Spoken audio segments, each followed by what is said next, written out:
Well, hello everybody. Kyle and I can currently hear each other as we're introducing our individual streams, which is all very distracting, but we're nearly ready to hop on and get ready for the final day of Safari Week. Thank you so much for being here, everybody. If you saw the Safari Week video I dropped yesterday and my experience from last year, very much hope you enjoyed that, and a lot of love and care went into it, and I'm pleased to see the response that it's got, and it's going to continue right now on Safari Week for the final day. I say the final day, I mean if we don't find a shiny, there's every chance that we continue. Maybe it'll be Venonat, maybe it's the one. I know, Kyle, I know. I don't think my chat can hear you on the screen I'm on currently, but you'll be able to hear Kyle very quickly, very soon, everybody, as we get into the main hunting itself. But thanks so much for being here, everybody. Thanks so much for sharing your support. Let's find a shiny tonight. We're going to reach odds tonight as well. And probably go over too, but welcome in, so is it? Hello, Mighty, Riley, and Ash. Fantastic to see you all here. Let's all catch up. And without further ado, let's introduce Kyle in, everybody. Kyle, greetings. How's it going? Welcome in, trainer, to my stream as well. Hey. Hello, Kyle's stream. Good to see you, everybody. Thanks so much for hanging out with us today. Yeah, we started Safari Week 2024 together. We did. And I was out of town. But now we get to finish 2025 together. And Charlie, I need you to bring a little bit of luck my way because I am currently on phase 8, which is good. You say, oh, wow, 8 shinies. That's fantastic. I failed 5 of them. Failed 5. So I'd like to take home another souvenir. As cool as Sunkern and Paris are, they're not super rare. I'd like to find like one rare guy. Yeah.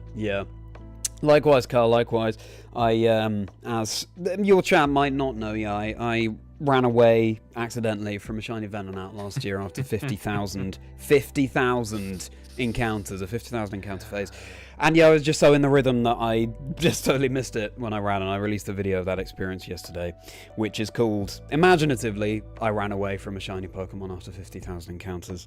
Straight to the point with the title. Well, hey, I think that's what the no YouTube clickbait. algorithm You actually did it. favors. Yeah, exactly. Yeah. So that was crazy, but hopefully we won't go for another 50,000 5,000 encounter phase. Hopefully you'll find something tonight. I mean, yeah, one of the super rares would be really cool. I'd be very content with just being reunited with Shiny Venonat, which we nicknamed Commitment because that's something people run away from, as someone in my chat suggested. So, Commitment the Shiny Venonat. We'll see if it comes funny one. Yeah.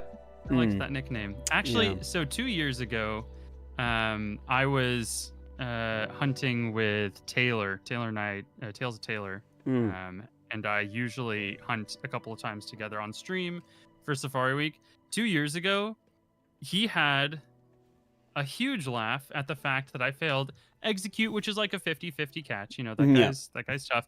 But then I subsequently failed my target in the Kanto Safari Zone that year, Venonat.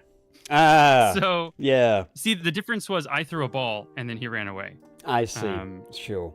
Right. Yeah. Which you did in a previous year, right? So yes, that's true. Oops. Yeah.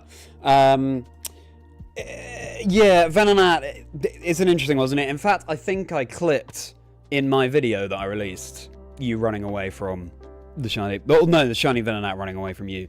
Because, yeah, fleeing from me. Right? Yeah, I was looking at footage that I can include in my video, and that came up, and I thought, well, this is too perfect. That foreshadowing. Yeah, you could have included one of the cool catches I had, but no, you didn't. No, I didn't. Venonat. I appreciate that. I tell you what, I nearly included in that video. You did catch a shiny giraffe rig. I nearly included that.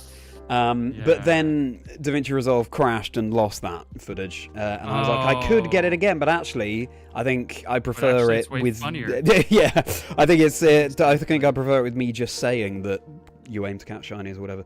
But anyway, yeah, good. Well, I've started hunting. We are getting. Oh, on. I did too. You're not gonna catch me slacking today. I have like a 2024 Kyle to beat. Yeah, and.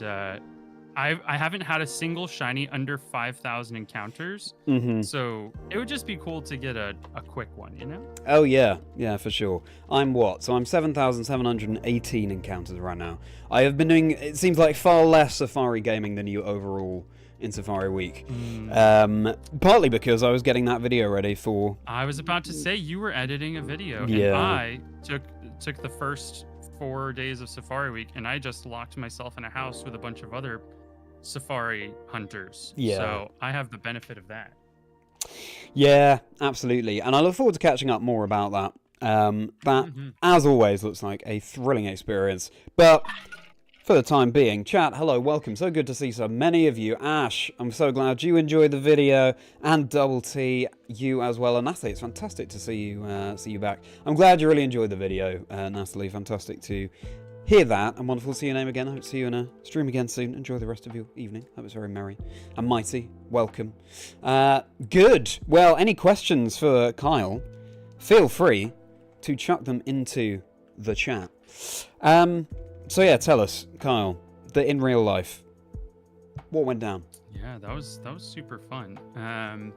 So technically the day before Safari Week started, I went to the Hill Country, the Texas Hill Country, and got an Airbnb, a pretty big house with it slept 12 people. So we had folks like Big Ukenna and Micah the Brave, but also folks that I've hunted with before, like Glitch City and Agent V, Bro Sidon Live, Matt Absolblogs, Kotatsu, Tales of Taylor. So a bunch of people that have been on your channel, actually, folks who would recognize. We all just hung out together for 4 days, ate a bunch of good food, did some encounters, failed some shinies, caught some shinies. Nice. And it's a fantastic thing to do. I highly recommend, if any of you have friends that like to shiny hunt, make a thing out of it if you can. Yeah. It's really cool to just hunt with other people in real life. You're never really gonna get how electric the air becomes during a shiny find and a subsequent attempt to capture, unless you do it yourself. It's really quite fun. Yeah, for sure. I mean, another leaf I've sort of taken out of yours and Nora in the Future's book is doing these, formerly 8192 shiny challenges, but now called retro shiny challenges, I believe, at some of the regional level events and above over here in the EU region, and they are always so much fun. I made a video about that as well from the Birmingham regional. So it's a fantastic idea for an event, and we did one at EUIC. I believe you guys did one at NAIC as well. We did. So yeah, it is. Yeah, wonderful idea. The one that we had at NAIC this year is the biggest one that's been hosted to date, and nice.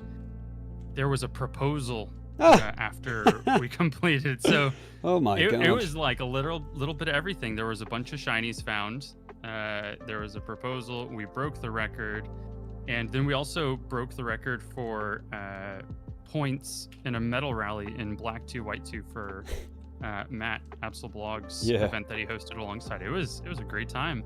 Very cool, very nice. Yeah, Ooh, I sort of when I go into the shiny hunting events at regionals and so on, part of me every time is like, but I don't know if it's different in the NA region, but I feel like a lot of the people here in the EU are just here to compete, but we're always so pleasantly surprised by the turnout, which is great to see. It's great to see that these in-person events just attract all the Pokemon fans, no matter how seriously they take the competitive side.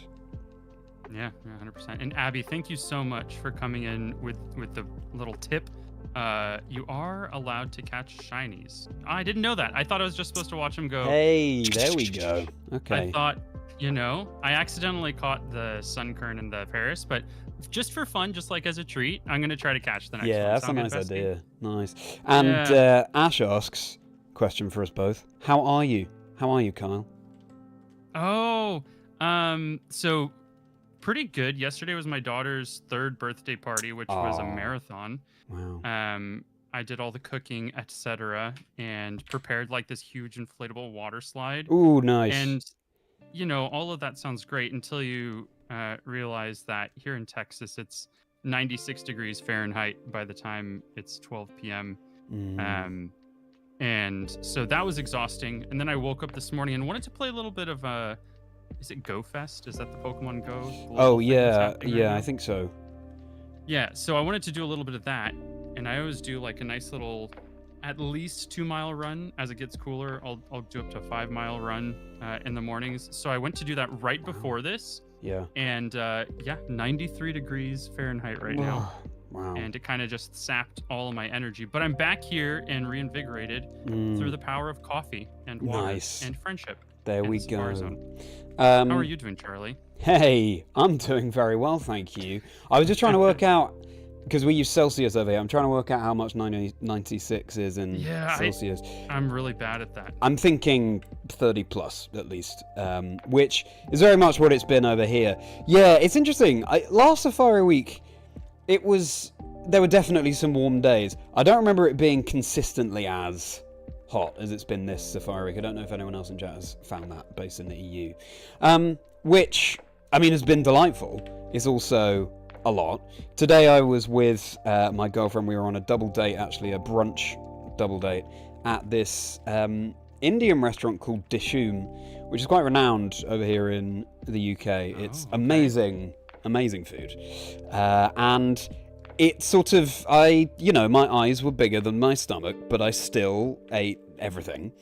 And I'm slightly regretting that. I got back and I fell asleep. I wasn't intending to, but I just had to. The heat and the full stomach, and but we're feeling better now.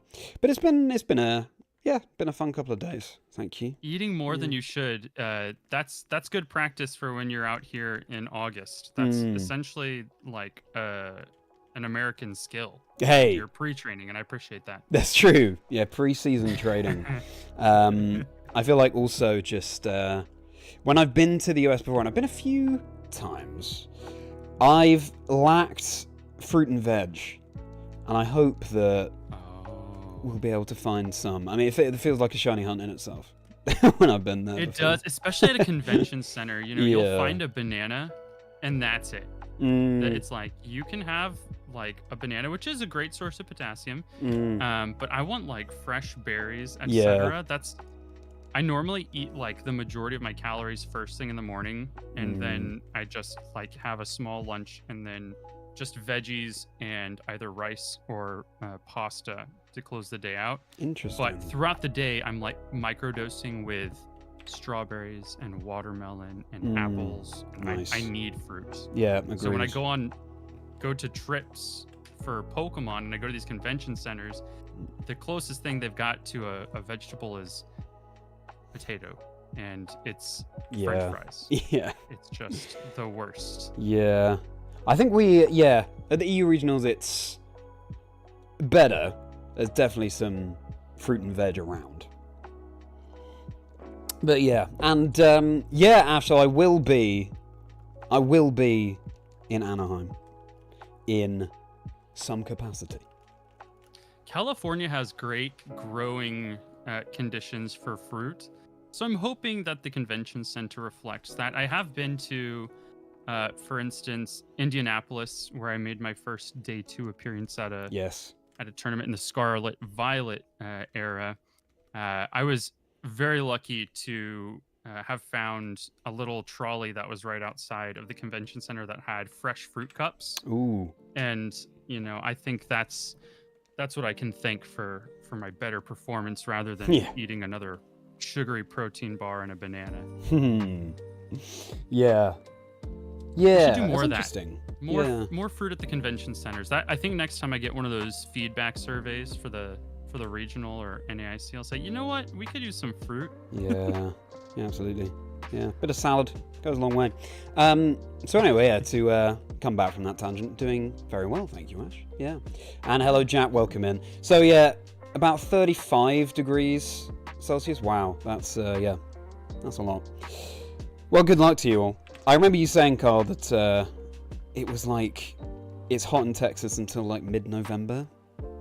I think you said. Yeah, it's been like that since 2019. 2019 was the last time we had a cool October. Wow. But it was cool in that it rained all but, I want to say 3 or 4 days in October 2019. And I remember that because that's when my wife and I were building our house, and they had to keep pausing construction because of the torrential downpours. Oh, wow. But that was the last time it was habitable outside in October in Texas. Well, my part of Texas, rather. When you said building your house, obviously I pictured you and your wife literally sort of, the bricks and mortar. Oh, yeah, we had hammer and nail. We were out there. 100%. Good for you. That's. I find the most rewarding houses are the ones you built yourself, Yeah, it's really, really cool that 2 musicians with absolutely no background in construction were able to do that. And nobody's died in this house yet. Yeah, you just Google knock it. on wood. And, no, exactly. But don't knock the wood too hard. Yeah, I'm not sure how well we built this house. Yeah, just sort of, just just lightly touch wrap the wood. it. Yeah, good. Nice. So, what shinies have you found this week, Carl? So the first shiny I found, actually, I'll tell you, let's share what we're hunting on. Okay, yeah, I'm hunting on 4 emeralds, including my original emerald copy that I purchased in 2005. Lovely. I pre-ordered it myself with my lunch money. Nice. And then I've got my Dream Team Quest Platinum version in the Great Marsh. Very cool. I've got my original childhood Leaf Green that I also purchased with my own money back in like 2004. And then I've got 2 copies of Soul Silver, my absolute favorite game of all time. I have failed a Tangela in the Platinum. I have captured a Sunkern in one of the Emeralds. I have failed a Shelgon, which is one of my main targets, in Soul Silver. I failed an Apom in Emerald. I failed a Quagsire in Soul Silver. I captured a Paris and Leaf Green, and then last night I failed a Bibarel in Platinum. Great. I mean, is it even Safari Week if Quick Panic doesn't fail an Apom? I've got what to. I want to say. Tails of Taylor, I'm just going to drag him for a second. Tails of Taylor's found 4 8-Poms this year, and he's captured, Charlie, 3 of them. Wow. 75%. It's a 45 catch rate. It is one of the hardest captures. That is crazy. In the Safari Zone. I've got to say, sometimes I'll click the wrong button, I accidentally throw a ball. And that's happened on Apom twice, I think. And I have caught both of those. Non-shiny, obviously. So I'm like even more devastated that I misclicked there because I'm like, my God, this is such a You difficult wasted capture. the capture on Exactly, yeah. it. But geez, good luck to you. That's the thing. So what? That 7 games that you're hunting? I'm on 8 games. You're on 8 games. Okay. So that just stresses me out. I don't know how you pro gamers do that because I wouldn't be able to do anything else. I wouldn't be able to sip water. I wouldn't be able to look at the chat. I wouldn't. I'm on 4. Maybe I don't know. Either have to grow an extra arm or just get used to it. But I'm on Fire Red and Leaf Green and 2 Emeralds. Ideally, I'd just be on Fire Red, Leaf Green if I had unlimited cartridges. I think because I'm still yet to find any shiny... No. I'm yet to catch any shiny at all in the Safari Zone. I failed a Venonat and an Inarino in Safari Week 2023. This is before I was streaming. And then last year, just the one shiny Venonat that I ran away from. Another Venonat. Well, no, the Venonat failed me when you think about it. Okay. Yeah. If that's what makes you feel better about the situation, Charlie, I'm going to let you have it, okay? Yeah, thank you. And Coop, thanks for letting me know that catching Apom isn't hard. Coop also caught Apom and Miltank in the Safari Zone. Both notoriously difficult captures on the first fall. And my very good friend Nora in the future also captured Apom. So it seems like I'm going to have to find new best friends. Yeah. All of them have betrayed me this year. That's it. I tell you what, in my Fire Red tonight, I'm finding a lot of Kangaskhan and Tauros, which is a lovely sign. So let's keep. You should find one of those with different colors. Hey, that's an idea. That is an idea. Yeah. Well, you made a shiny Espeon in Leaf Green Battle Tower, Mr. Browser, but obviously you couldn't catch it. That is very cool, though. Very cool. Yeah. So, overall, the target is, of course, Venonat. In Fire Red, basically, otherwise, just going for those rare ones. So, Kangaskhan, Tauros, Fire Red, and then Chansey Pinsir and Leaf Green. And then in Emerald, Ledibur, I have a soft spot for Ledibur. I think it's also nice to have a variety of targets, some of which are maybe easier to find. So you're gonna suffer far fewer bouts of heartache if you set a couple of reasonable targets. Yeah, exactly. I mean, nothing's guaranteed, as we've all learned. But as I said, yet to even catch a shiny in the Safari Zone. So I will take anything, and I will be thrilled. But we will see, won't we? We will see. Yeah, my friend Coop, who found the Apom and Miltank and caught them on the first ball. Speaking of everything's failable, something that I caught very easily was a shiny Teddiursa, and he failed that guy, and he had like 9 chances at it. So I don't know. Yeah, there's a skill thing at play here. Yeah, that sounds about right. And Coop, I did see actually the little clip you shared with Carl, and Carl, I did see your response to the Teddiursa.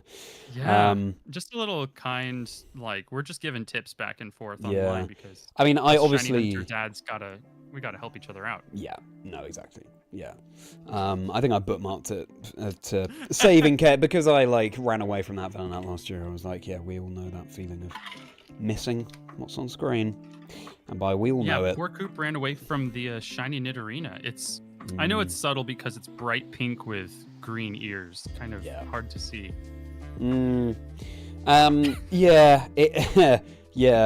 It's with the benefit of hindsight because I saw that clip and the eyes of everyone watching it's like, oh wow, we just found a Kangaskhan and a Chansey, by the way, everybody. And Fire Red Leaf Green. A 1% and a 4%? I think they're both 1% in this area. Are you in the same area on both games? No, I'm not. So one Leaf is 4% Green. And one is 1%. Yeah. Oh, okay. So Leaf Green, I'm literally the first patch of grass, and Fire Red, I'm in I think it's the place where the house is, where you actually get surf. So in the first area, there is Leaf Green has Pinsir and Chansey. Yeah. And the 1% Chansey resides there, and you have the 4% Pinsir. Yeah. And then I'm also in the area with the house. That one has a 1% Tauros and a 4% Kangaskhan. I thought it was the other round. I thought the Kangaskhan was 1%. Interesting. All right. Well, that is strange to me, because over the course of this week, I've seen far more Tauros than I've seen Kangaskhan. But there we go. Yeah, they trade out. In some areas, you'll have like the 4% Tauros and like a 1% Kangaskhan, etc. Which makes it really cool. I wish they had a couple more rare guys, though. Like, you have all of the Nidoran line, male, female, and the Nidorina and Nidorino Could you imagine if they had just like a 2% Nidoking and or Oof. Nidoqueen? Oh, That just Yeah. that'd be so magical. Maybe like a 2% Lapras while you're surfing. You yeah. just sprinkle in a couple more Goodness. spawns and make this place real magical. Yeah. I think it's magical as it is, but I know what you mean. No, it's No, very yeah. good, but I Yeah. think it could use a couple more big guys. A In video yellow proof. version, you can find Cubone, which I think is very Ooh, cool. That is cool. I wish that was an Yeah. option in Fire Red Leaf Green because of the fan theories about Cubone and Kangaskhan. That's true. That's a very good point. You've got video proof. That's great, Mr. Browser. Oh, yeah, and Riley, you got your shiny... Yeah, Riley in my chat, Kyle, got shiny Merri with a modest nature and Pokerus. Crazy. Okay, Just everything at alright. once. Everything at once. Are you So- ready for Legend ZA to transfer that thing up and get yourself a nice competitively viable Mega Ampharos? Good point, Riley. Good point. Oh, yeah, and we've got a question from Riley for both of us. So, most prized / sort of holy grail shiny that you've caught or failed. What's your story behind that? So my favorite is not the hardest shiny to capture, but I went into Safari Week 2021 with the goal of finding shiny Giraffrig in Soul Silver, my favorite game of all time. Didn't find it the first year, but the second year I did find it on phase 5 or 6, and I actually captured it. It's like another coin flip capture, and that is probably like my most prized shiny Pokemon. It's not the Very rarest nice. one, but I do value that one a lot. Very cool. Yeah. I think it's just... That's always going to be the way, isn't it? Rather than, like, I don't know, necessarily shiny Lugia, for example. The ones that just... We've had our hearts set on. The ones that are uniquely us, like that Giraffrig. I think, for me, Riley, it's probably... Definitely recently, it's my shiny Totodile and my childhood copy of Silver that I was resetting for. That was so cool, dude. Oh my god. I still need to clip it and share that online. I don't know if I'll sort of release each member like Poseidon does individually or just wait to compile it into one big film. But we'll see. But yeah, well, I think that was 6,555. And those Elm resets in the original Gold and Silver, as you know, Kyle, because you're doing this right now, are no joke. There's a whole lot of dialogue that you've got to mash through. Yeah. But yeah, Are different from Heart Gold Soul Silver, which is Yeah, considered colloquially baby's first shiny hunt. Yeah. Like if you decide you want to do some full odds shiny hunting, Heart Gold Soul Silver is great because you can just save right in front of the machine that has the starter Pokeballs. Yeah, exactly. And cycle through all 3 of them and see if they're shiny without having to click on them. Yeah. They're super fast resets. Yeah. But back in the day, with the gold and silver ones, Elm wants to give you his phone number, and if you're in crystal version, he has like even more text where he's like, "I'm counting on you." Yeah. And then there's the whole, but there's like some optimization that you can do for the hunt that can make your hunt a little bit quicker if you know how the shinies are generated based on their stats. Yes. And for some reason, the Pokemon that have like a 1/8 chance of being female, if they're female, they can never be shiny. Yeah. And so there's a couple of like optimization steps that you can take that are pretty cool. So it's definitely more of a thinker hunt than the Heart Gold Soul Silver ones. Yeah, that's true. Yeah, I mean, you know, you were saying Soul Silver is your favorite game of all time. Probably for me, it's the original Silver. So to have Totodile, my first partner of choice on that, is yeah, that's very special. The next target is Ledibur, which I will continue hunting for, I guess, after Safari Week. But yeah, on that note, actually, do you remember, Carl, that last summer, just before Safari Week last year, I think, I got a shiny Totodile in Heart Gold while I was watching your Heart that's Gold, right. Shiny Badge Quest video. So I've continued with that Shiny Badge Quest. I'm keeping everything very under wraps. Because it's just like a little quest for me, and then it will just be a big video that drops at some point. Yeah. But I've found some more targets. Let's just say that. But I say targets. I don't have targets as a badge quest, so it's just whatever shines I will get. But I choose which route I hunt on, and then just go. You know, you go into the hunt saying whether or not you want to be biased, you will go in and you'll have one of the Pokemon on the route be the preferred. Yeah, it's true. That's true. Yeah. So. Yeah, that's a lot of fun as well. And If I remember correctly, from when I interviewed you for the podcast, you said that your childhood version from Gen 2 was gold. Silver. Oh, it was silver. Oh, okay. I thought you had It gold. was silver. Okay. Yeah. Oh, And okay. I started with Totodile. Nice. Very good. But then, yeah, that's right, because then, I don't know, it was a different playthrough at some point. You saw the rival have a Quilava, and you were like... Okay, so my sister... Oh, your sister, that was it. was Yeah, having a difficult time. She was playing through gold version, and she was having a difficult time with the rival. The rival stops you before you go into like Ilex Forest. Yeah. And has like a Ghastly with Curse. And this is back when the rival would have the type advantage over you based on starting Pokemon. And she just kept getting clobbered by Silver. And my mom was like, please help your sister. Yeah. Well, she chose Chikorita. And so when the rival gets to his last Pokemon, he sends out Quilava. And I almost reset my save file because I saw him and I said, oh my gosh, this is my favorite looking Pokemon I've ever seen. Yeah. So when I played Crystal version, when that came out, I chose Cyndaquil. That's it. Okay.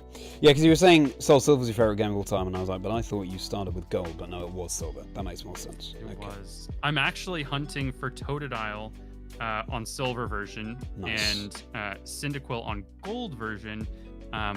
Something that's kind of lost to time is the concept that the versions red versus blue and gold versus silver actually had different sprite art for the same Pokemon. Yeah. And so when you play through gold version, which I've never played all the way through, after having just played silver version for decades now, it's almost like you're getting a new Pokemon experience because all the Pokemon look different. So I want to have Cyndaquil and subsequently Quilava in gold version for a new take or no look at that playthrough, and then have Totodile on the silver version for a more nostalgic walk through the region. Nice. Very good. Love to see the Gen 2 coming out as well. Yes. Yes, Ash, you've got a Ash in my community has... What, have you got them all now? All of the shiny starters in Soul Silver? And so now you can just play through the game. You must resume with that, Ash. We want to see your progress. Very cool. You mentioned Platinum Dream Team Quest. What are your targets on that? That one's already complete. And that one is a pretty successful video that I've put out also. Wait a second. I think I've seen this video. When you said you were in the Safari Zone for your Platinum Dream Team Quest, I thought maybe one of your targets was you were doing a different one. No, this is just the same save I file. see. Because I've, for 3 or 4 years, kind of daydreamed about going into the Platinum Great Marsh and having in the binoculars Kangaskhan, which is relegated to post-game. Once you get the national dex, it starts popping up there. And also, there's a really cool feature that's also been lost to time, which is having your Nintendo DS's Game Boy Advance slot populated with a Game Boy Advanced game from the Pokemon franchise, and it inspires new spawns. And in the case of the Great Marsh, there's only one, and it's if you have a Fire Red copy while you're playing, it'll have Arbok spawning in the Great Marsh. Oh, that's which is cool. Incredibly unique. Yes. That is unique. I did not know that, and that's the only one. I have, and I have it set up so that Kangaskhan and Arbok are in the same area. Ooh. Yeah. That is cool. That's a niche fact. So I'm surprised. So far, Tangela and Bibarel have shined. So yeah. Despite my finer efforts, haven't seen either. I'm surprised that Arbok is the only one of that kind with the dual in the slot. marsh. It's funny that there's no opposite to it, but there's a couple things like Leaf Green gets Magby in Stark Mountain, but Fire Red has no spawns there. I see. Okay. Yeah. It's a really cool idea. That I think doing some kind of hunt with that dual slot method would be. That's just endless ways, right? There are endless ways to enjoy the game, 100%. and endless just the fact that each route has had such care taken over it as that is very so many hunts, so little time. See, this is why I prefer to shiny hunt at full odds, and I don't like to use shiny charm when it's available, or Masuda method or anything to that effect, because I don't want to run out of shiny hunts actually. And if we just do it the hard way the whole time, surely this will last me a very, very, very long time. That's true. Yeah. All 3, Ash. That's so cool. Yeah. I think it's interesting that, because I view shiny hunting in, I don't know, well, I guess XY onwards as a fundamentally different activity. So like when we did our shiny VGC challenge streams, and we should do more of those. Yeah. I'm like, yeah, well, I remember when I told you I have the shiny charm, and that was the thing, so we had to come up with some kind of hindrance for me, or maybe it was just no, it was more like a bonus for you, so that we could try and balance out the odds where you could eat one of the sandwiches. It's just like, it's in Scarlet and Violet, for example, there comes a point after, I don't know, like half an hour of hunting, when you've got your sparkling power level 3 sandwich and whatever, that you start to get frustrated that you haven't found it yet. Oh, shiny Doduo! No way! Yes, no green way! Again! Oh, Kyle! He's got another one! He's got another one! Oh, wow. Look at that guy! Congratulations, Wow. Kyle. Jeez. Oh, when we did our first Safari stream last year, you found the shiny Sandslash back then. I did. Oh, cool. Wow, okay. Well, let's hope that get some of that luck over here. Great.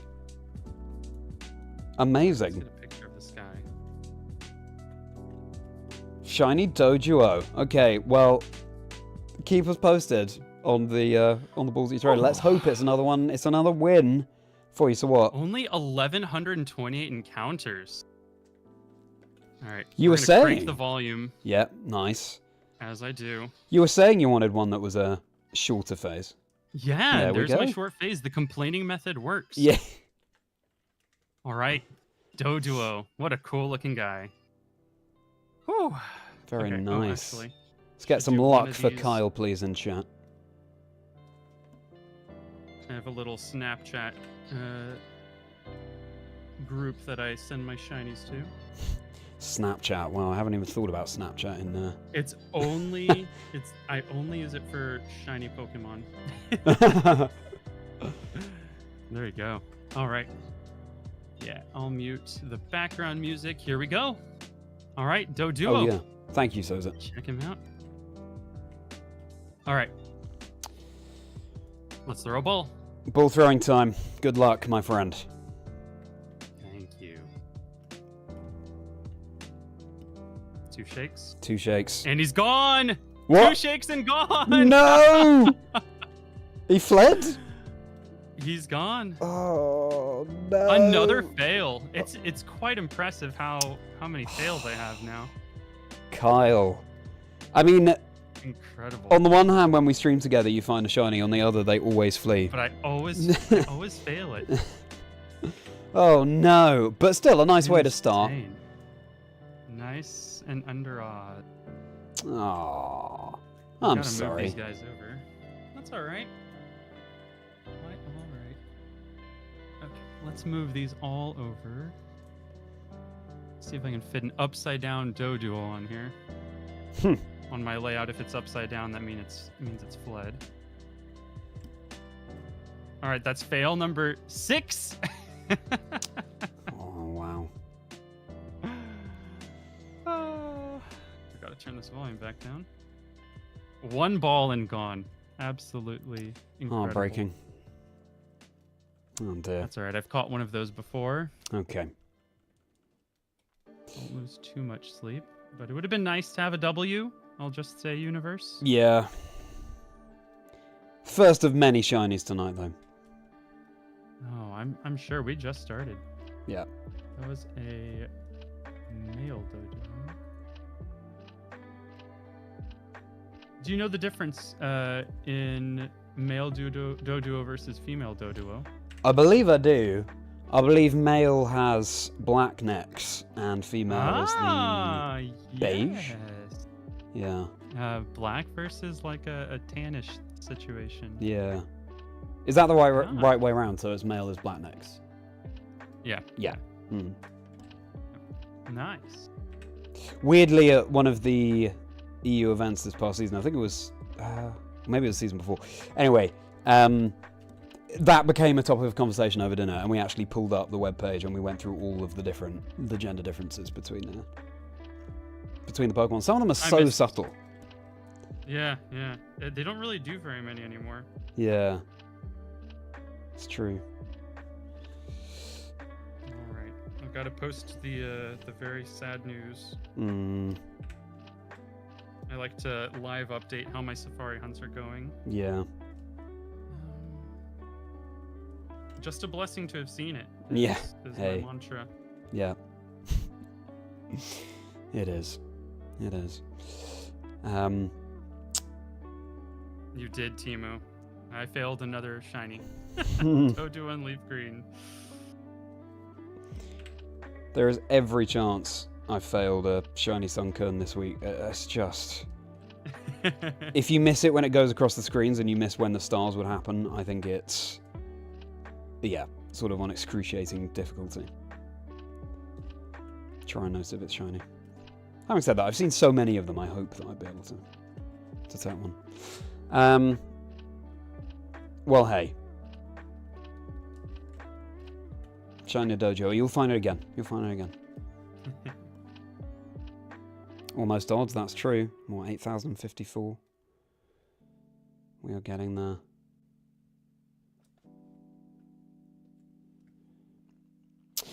I don't know if you remember, Carl, but last week when we streamed, we were talking about how important it is having Illuminate and White Flute in your Fire Red and Leaf Green. Which is, you've got to go around the houses to get it set up if you haven't beaten Sevi Islands to trade between Ruby, Sapphire, Emerald, and then Fire Red, Leaf Green. Oh, that's true, you do. And so I did that in order to get the White Flute in those games. Anyway, so I did do that last week, and I have White Flute and Illuminate and Fire Red, Leaf Green, and one of the Emeralds, but the other one is without both, and you can really notice the lag actually in that one. Best of luck to you, Jojo. I hope you finish that 10K phase at work. I'm gonna reset my counter. Check this out. 11:28. Boom. It's 0 now. If you could redeem another I appreciate you, Timo. All right, if we find one more, we're on pace for last year, and if we capture it, I've beaten last year me. Hey. There we go. That's funny. So I've had, 2 Emeralds, 2 Soul Silver, 2 Leaf Green, and 2 Great Marsh. Oh. 2 in each. That's fantastic. That's yeah. Great. Really good. The pitch for the video this year is finding a shiny in every Safari Zone, and I've done it. There we go. Yeah. Do with that. Very nice. Yeah. Found a Whimsicott, then found a Purloin, then Moltres, and then Zapdos. Wow! In Dynamax Adventures, that's amazing, Bob. So, Whimsicott, Purloin, Moltres, then Zapdos. All in the space of a few hours. Incredible. Congratulations on that. I miss Zapdos and VG. I had my last foray with Zapdos. I got the Kanto Zapdos. I got 60 CP at San Antonio Regionals 2023 with it. And it was just so fun because it had static and it was Terra Water and it was great into that current meta at the time, which was just Urshifu Tornadus. Yeah. And so they wouldn't want to Surging Strikes because they would get staticked. And it was Terra Water, so it could just resist. It was a great time. I missed day 2 because a Golden Go lived a +1 Sucker Punch for my King Gambit. It was at a sliver, almost nothing left. Yeah. I could have had Zapdos in day 2. So close. Very He's cool. a cool though. guy. I Very like cool. Zapdos. Nice. Let's go overall to be through from the under odds jitters, and that's when the shinies show. Yeah. Let's hope so, Riley. I just hope for not another 50,000 encounter phase. That'd be wonderful. Let's see. It would be an absolute statistical anomaly for you to do that again. Yeah, true. We are about 100 away from odds now. Let's see. I was convinced that this year we'd be under odds for our first shiny, but... How many more monkeys will Taylor steal for me? Well, he's found 4, and I've found 6. So he's just got to steal 2 more monkeys. That's all he's got to do. And I believe in him. It's a 30% encounter. He can do it. 2,000 for Ho-Oh. Very nice, Bob. Good luck. No, Bob, let's not go for a 60k phase. Thank you. There is something slightly cathartic in the face of all things considered about seeing the number get really, really big. Yes. You know what? I might be the worst at this, and that's better than being in the middle of the pack. True, but definitely the relief of seeing that big number jump all the way back down to 0 once you've all the way back down got to the 0 shiny is great. is very nice. It's very nice. Oh yeah. 100%. Nice. He has Jojo. He has caught 3 more than I have, which is easy because I've caught 0. Oh. Abby, I'm sorry. I know you told me I could catch the shinies, but I threw a ball, and then the Doduo just dipped. He was gone. He wanted nothing to do with me. Can we just, Abby, as a treat, can I just take a Gen 4 shiny away from this Safari Week? Because all of them have fled. Yeah. Well, shiny Shelgon, that's a very cool target to have.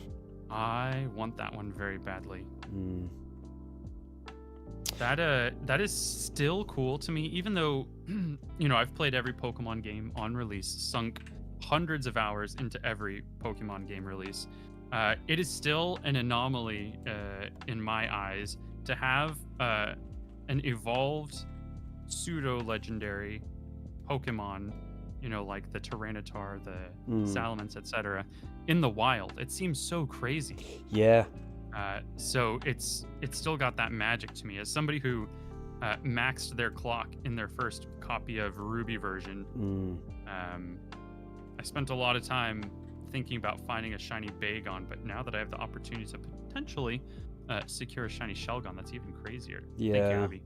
I know what you mean. I remember that, I believe, in one of the post-game areas of Pokemon White, in Rustling Grass, maybe you can find wild Tyranitar, which yes, Black 2, White 2 blows my mind. Yeah, I know what you mean. When you're used to the way the original games work, it's yeah, very exciting times. It was very cool. The first time I played Black 2, White 2, I was in the Great Crater, Giant Chasm. Yeah. And walking around, just seeing what was in there, and went into the Rustling Grass and found a wild Metagross. Wow. Yeah. And that blew my mind. And subsequently found on my way out later that same day a wild Crobat, which is even crazier because that Pokemon only comes to be after maximizing its friendship with its trainer. Yeah. You think, did somebody abandon this guy? Yeah, that's true, actually. True. And Bob, I'm very pleased that you enjoyed. Which episode did you watch? Very pleased that you enjoyed the format. Plenty more guests to come. In fact, next 3 days, I've got 3 recordings for the podcast in 3 days because of various reasons. So tomorrow, I'm talking to Tord Reklev, one of the best trading card game players for the show. On Tuesday, the interview I was meant to do last week, which is with Tom Rocks Maths, a maths content creator who loves Pokemon. And on Wednesday, the guest that I was always meant to speak to this coming week, which is PM7. So 3 guests, 3 days, 1 podcast, Chazingdra chats. So it's going to be, a full-on few days. Very nice. Even I know Tord. Yeah. I don't do too much with trading card game other than purchase it so I can observe the shiny rectangles. Yeah. Yeah. It's amazing, actually. I think this is something that people outside of Pokemon maybe find more difficult to grasp, where it's like, massive fan of Pokemon, I've sort of made a profession out of it, but then it's like, I could not tell you the first thing about how the trading card game works, you know? It's, each of the different games runs so deep. I've never played Pokemon Unite. I have never done PvP on Pokemon Go. Yeah, but it's also very cool that in each of those games, different Pokemon have different success stories. Like Doge Rio is great in Unite and etc. That is one of the things that I like. You can find success with Dugong if you decide you want to play Pokemon Go. Yeah. Which is pretty cool. Yeah. But same. I could tell you a decent amount about TCG. I could tell you everything about VGC and absolutely nothing about Unite and next to nothing about Pokemon Go. Yeah. The cool guys I see on the screen while I'm walking around at regionals. Yeah. I'll stop and go, what? Is that a Charge-a-Bug? Yeah, what exactly. What is he doing there? Yeah. Thank you, Rich. Yeah, no, thanks for your kind words. Yeah. But then again, you have a background in playing card games, right? You played Yu-Gi-Oh! Yes. And yeah, so that makes sense. I never grew up playing card games. Yeah, I was a sponsored player for 10 years, so I was doing the same thing I do with VGC now, but with Yu-Gi-Oh! And probably even a little more so. And it's funny because I go to probably 3 regionals a year plus NAIC and Worlds, and people will stop me, and I can tell where they know me from by how they stop me. They'll either say Quick Panic, and I know that they know me from content creation, or they go Kyle, and I know that they know me from VG. But there's also a third subset that I'm occasionally reminded of, which is people who know me from Yu-Gi-Oh! And they'll say, "Oh, you finally came over to Pokemon. Oh, what deck are you playing?" And I'll have to break the news to them and say, "I'm actually not playing cards. I'm playing VG." And somebody told me at NAIC, they're like, "That's so weird. You've always been a card player to me." And I realized there's almost nobody that I interact with now who would ever say that to me other than that community. Yeah. Yep. Wow. The bird fled Kadan. Isn't that cool? Very interesting. Yeah. Nice. So we are on call, Bob, with Quick Panic. Kyle, Quick Panic is well, I mean, as you heard just then, he wears many hats. But shiny hunting content creator, but also competitor for the video game, and as you heard there, dabbles in a bit of Yu-Gi-Oh! And other card games. So yeah, I think it was last year I messaged Kyle out the blue because I wanted to get him on my podcast. I sort of had a few competitive guests on. I wanted to branch out, and Kyle was kind of the perfect fit with someone who does a bit of competing as well as shiny hunting. And then it went from there. So then we did a bit of streaming of Safari Week last year. We streamed a challenge where we were shiny hunting 6 Pokemon in Scarlet Violet, and then built a competitive team with them, and then battled with that team. Now here we are again, shiny hunting in the Safari Zone. So yeah, definitely go and check out Quick Panic's stuff. Lots of fun shiny hunting videos, which is all very cozy. Thank you. Yeah, and if you guys are in my chat and you haven't seen Charlie's new video about the 50,000 encounter phase that he did last year for Safari Week, highly recommend you check it out. It's not just about that one shiny encounter. There's a lot of good lore that goes into it, and you get to see a glimpse into the other things that Charlie does. Thank you. Including the skits that I enjoy seeing pop up on my timeline. Yeah. Well, thank you, Carl. Yeah, and if anyone in your chat is not familiar, I am one of the casters for the video game side of things over here in the EU. So yeah, like Kyle, I juggle both with the competitive side of things as well as the more casual. And exactly what we were saying before, enjoy just the breadth of what Pokemon offers. Sometimes you want to challenge yourself a bit more with the competing. Sometimes you just want to, especially on a hot day like today, do something a bit more chill with shiny hunting. So there we go. Kindred spirits with an ocean between us. That's right. Unfortunate. That's okay, because we're going to close that gap for a little while here. Exactly. Less than 2 months now. Very exciting. Ugh, wow, I cannot believe it. Time is going very scarily fast. Sometimes it's like, oh wow, time's going so quickly, huh? How funny. But sometimes you just feel like existential dread about how quickly time is going. I don't know if you've experienced that, Kyle. No, I try not to think about it too much. Yeah, fair enough. As somebody who has 2 kids, yes. I'll just wake up some mornings and look at my kids and be like, you were just a baby. What the heck is going on? Yep. Yeah, exactly. So that's crazy. my reminder. Also, my daughter, when she was 18 months or so, I grew out my beard, and I was just like, I'm just gonna grow a beard for fun. And the other, I guess it was like 2 months ago, a month and a half ago, she I'm holding her and she rubs my cheek and she goes, I miss your beard. So I decided I'd grow it back.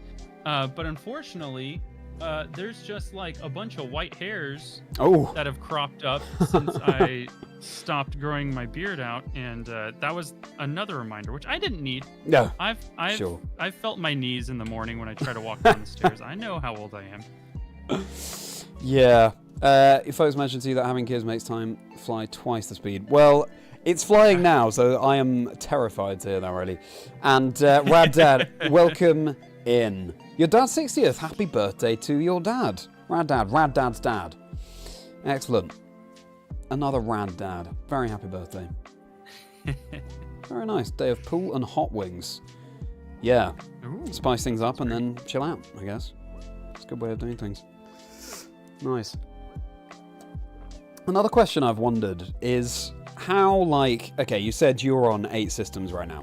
Where is the critical mass point of actually it's taking longer to do encounters because you're on so many systems versus getting in encounters more swiftly because you can manage fewer consoles quicker? I've always wondered. It's not really even. Shiny Apom! Shiny Apom! Oh, let's We got go! it! We got a shiny Roy! That is a shiny Apom on the Japanese Emerald. Look at this. Yes! Oh my goodness, at odds as well. 8,198. I don't know if you can make that out, chat. The backlight of this Game Boy Advance SP isn't great, but that is definitely a shiny Apom. Oh, buddy. Oh, the lore. Kyle, if we catch this. I'm going to run out of friends, Charlie. Oh, my goodness. Oh, we got a shiny, everybody. Oh, this is incredible. That's a great one. Oh, it is really good. I can't believe it was at odds as well. Oh, true, Riley. Just over odds. Just over odds. Oh, sick. I really hope we get this. I've got an Apom sitting cutie behind me. You can see him there. He's called Monsieur Banane because I got him in France. It means Mr. Banana. Oh, I have one here for good luck. I don't know if you have my stream up, but he's got a mustache too. Oh, yes. No, I've seen a picture of that. I don't have your stream up, but here's my plushie, everybody. Hold him up here. Okay, he's going to sit on my sit on the microphone for good luck. Oh, my goodness. Finally. I have waited 2 years to be able to throw a ball at a Pokemon in the Safari Zone and see if we catch it or not. Now, I hate to break it to you, chat, but as Carl was saying before, the catch rate for this is dreadful. Having said this, I have accidentally thrown a ball at Apoms this week before, and I think that's happened twice, and we've definitely caught at least one of them. So, here we go. Oh, shiny Apom. Let's see if we're going to be taking this home. I really like Apom because of its cheeky smile, and of course my surname is Merriman, so it would be very fitting. This is it. Let's hope. Let's hope. Cameron, thank you so much. Tune in as it appeared. Well, thank you for bringing the luck. Okay. Take a picture. Oh, Take a picture. Thank you. Oh my goodness, that would be a good picture of it with good lighting. Even more depressing. Oh, iPhone storage full. Love to see that. Great. Oh no. Oh, that's dreadful. I'll just have to screenshot the stream afterwards, I guess. That's depressing. Professional shiny hunters. Yeah, well, I tell you what, actually, there is a video I can delete on here. An old video I was posting yesterday, so we could try. Oh, 2 videos, actually. Okay. Let's see if we can now take a picture. And plus, you know, this just delays the inevitable, so we'll take that. Look, he's getting more screen time. Get to enjoy your time with it. Exactly. Oh, let's go. Oh, no, my phone is still not playing along. What I'll do is I'll probably after turning it off and back on, it will have freed up some space. So I'll just turn it off now. We will do throw some balls, and then I won't. Always remember, chat. If you're new to Safari Week, make sure you take a picture before you get to that capture attempt because nothing is guaranteed. Although actually on this game, is it got away safely and then you don't press A to end the encounter? It's same. Yep, same as Gen 3. So one.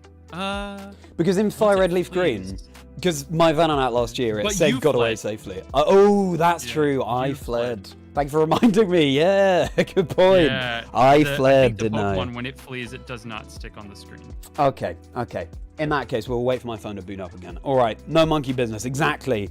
Let's see. So in this game, so it's a Japanese Emerald Carl. In this game, 2 lines of text means that it stayed, right? That's right. 1 line of text is the one you do not want to see. Okay. Oh, God. And presumably the very first button is going to be throwing the ball. Top left is ball. Top left, yeah. If you're a brave soul, I'm not. I don't recommend this. Bottom left is go near. Oh, yeah. And it gives you a heightened chance of capturing the Pokemon, but it also increases the likelihood that they'll flee. Yeah. The good news about Emerald version and also Ruby and Sapphire is that the flee rate for every single Pokemon is the exact same. There's a 15% chance every turn that it will run away. Okay. Here we go. Okay, my phone is good to go. A more positive spin is there's an 85% chance every turn that it will stay. We'll take that. I'm trying to get a picture where my face isn't reflected in the screen. If we do it this way. You guys ever used Will-O-Wisp? Nah. Oh well. Right. Okay. It's time. It's time we try and catch this. Oh, please. Please. Never caught a shiny Pokemon in the Safari Zone before. Oh, would love to catch this. As you all know, Generation 2 is far and away my favourite. Thank you very much, Kaydan. Let's do this. All right. Randan, you're so nervous. You're nervous. Here we go. Shiny Apom. All right, I've got you up on my screen too. All right. So, this is Ball. Come on, Apom. We can do this. We've caught some of your non-shiny brethren already this week. Breathe it in. Ball. Breaks out. Stays. Ball. 1. Breaks out. Stays. Ball. Breaks out. Stays. Oh god, just let me hydrate for a moment. Oh, just a 15% chance I'll still be friends with Kyle. There is that way of putting it. Oh, okay. Ball. 1, 2. Breaks out. Stays. Ball. Breaks out. Stays. Ball. Come on. Breaks out. Stays. Ball. Breaks out. Stays. Come on. Oh my goodness. Come on, I'm telling you. Yeah, you're staying because you want to be in the ball. That's why you're staying. Come on. We'll be great friends. Oh, I'm not holding the Apom, that's why. Holding the Apom. Here we go. Monsieur Banan giving the luck. Let's go. Ball. 1. Breaks out. Stays. This is 8 balls now. 8 balls. This will be the 9th. Oh, it is such a tease. It's very stressful. Wow. If there's, having ran away from a shiny Venonat last year after 50,000, if there's one way to make, even more stressful, arguably, it's by finding a shiny Apom. Ball. Breaks out. It's gone! It's gone! No!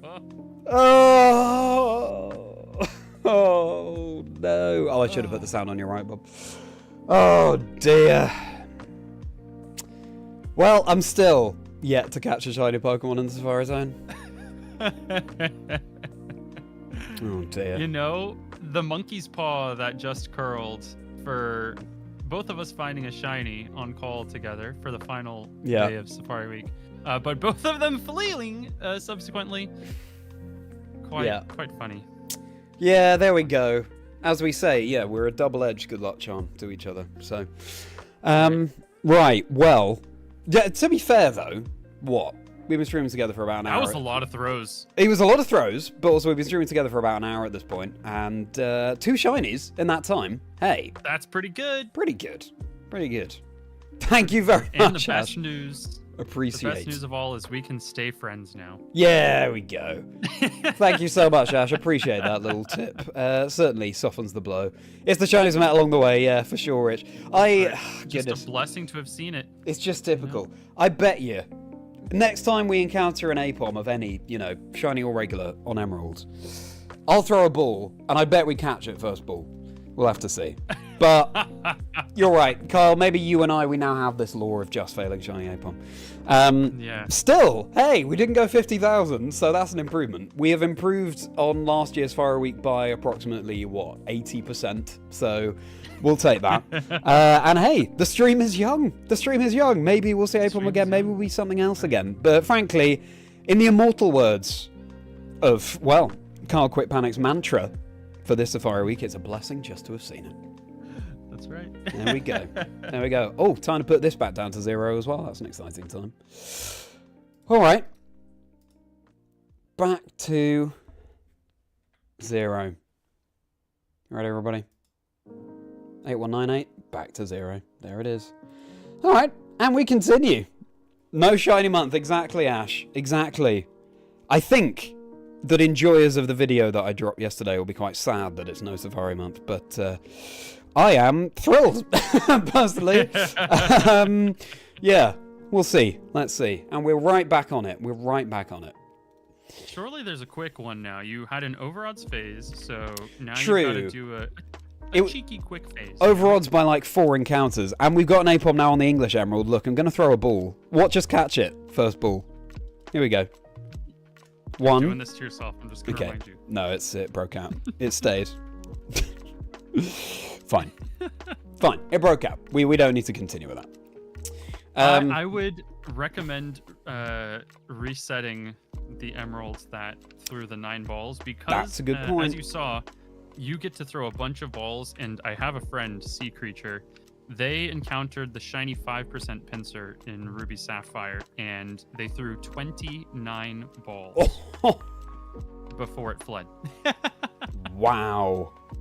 Okay. But they got to throw 29 balls, and you don't got 29 balls, Charlie. That's true. Yeah, no, I should reset. That's a good point. Let me reset this Japanese emerald. Yeah, also, in case we hit that particular shiny frame again, I guess. Yeah. You never know. Emerald keeps us guessing. Well, what a roller coaster of a stream. Some shiny hunting streams, you see nothing. But you're getting bang for your buck, everybody. You got 2 shinies in 1. Let's go. Yeah. We aim to please. That's right. And if you stick around, we're both going to get another one, and it's not going to flee, which is going to be really cool for both of us. It's going to be amazing. Yeah, because you commented on my video yesterday, Carl. Just poetic how I'm going to reclaim that Venonat today. Which... Yeah, there's your emerald one. You got an emerald one, and now it's time for the fire red leaf green. Yeah, it's time. I tell you what, the fire red was very lucky in Safari Week 2023. It got the Nidorino and the Venonat back then in like the space of 2 days between each other. So, yeah. You know, I've never run more than just this leaf green for the Kanto Safari Zone ever, and this is my 4th. Really? This is my 5th year doing Safari Week. And every time I bring it, it gets at least 2 shinies. I don't know what's going on. It's the only copy. Wow. It's just built different because I started the save file back in like 2012. Yeah. Wow. Very lucky. Very lucky. I've got a busted Sapphire cartridge. I did a Dream Team quest on there before I was creating content. And every single target, including the bonus target, which is, of course, Kyogre. So 7 shinies, all under odds, including a Seviper that's, I think, 25% in that area. It was first phase in like 2,000 encounters. Crazy. That is a shiny hunt that I have several friends who are just miserably phasing on it. Oh, you know? Yeah. I feel very lucky. A Lotad, 2 Lumbres, Swablu, anything but the Seviper. Especially because Riley in my chat and my community, 91,000 total encounters for a Zangoose. So, Zangoose and Seviper. Speaking of before creating content, I started traveling for VG back in 2013,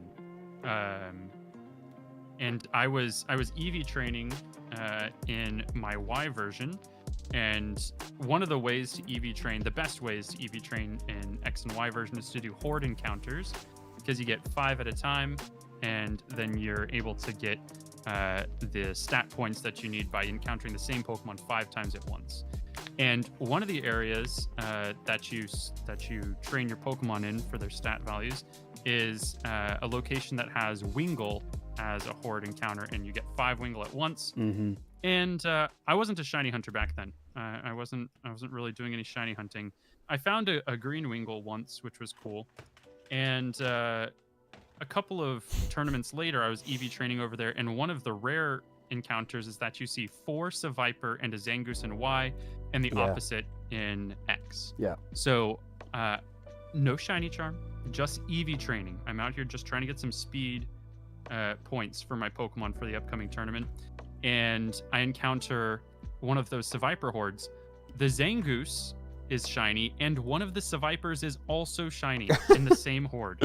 Wow. And I very badly wanted shiny Zangoose. That shiny is fantastic. The blue is just, it's S tier. And in those hordes, the Sevipers and Zangoose will attack each other instead of your Pokemon. Yes. And so the shiny Seviper knocks out the shiny Zangoose. Oh no! Appropriate for the lore between those two Pokemon. Yes.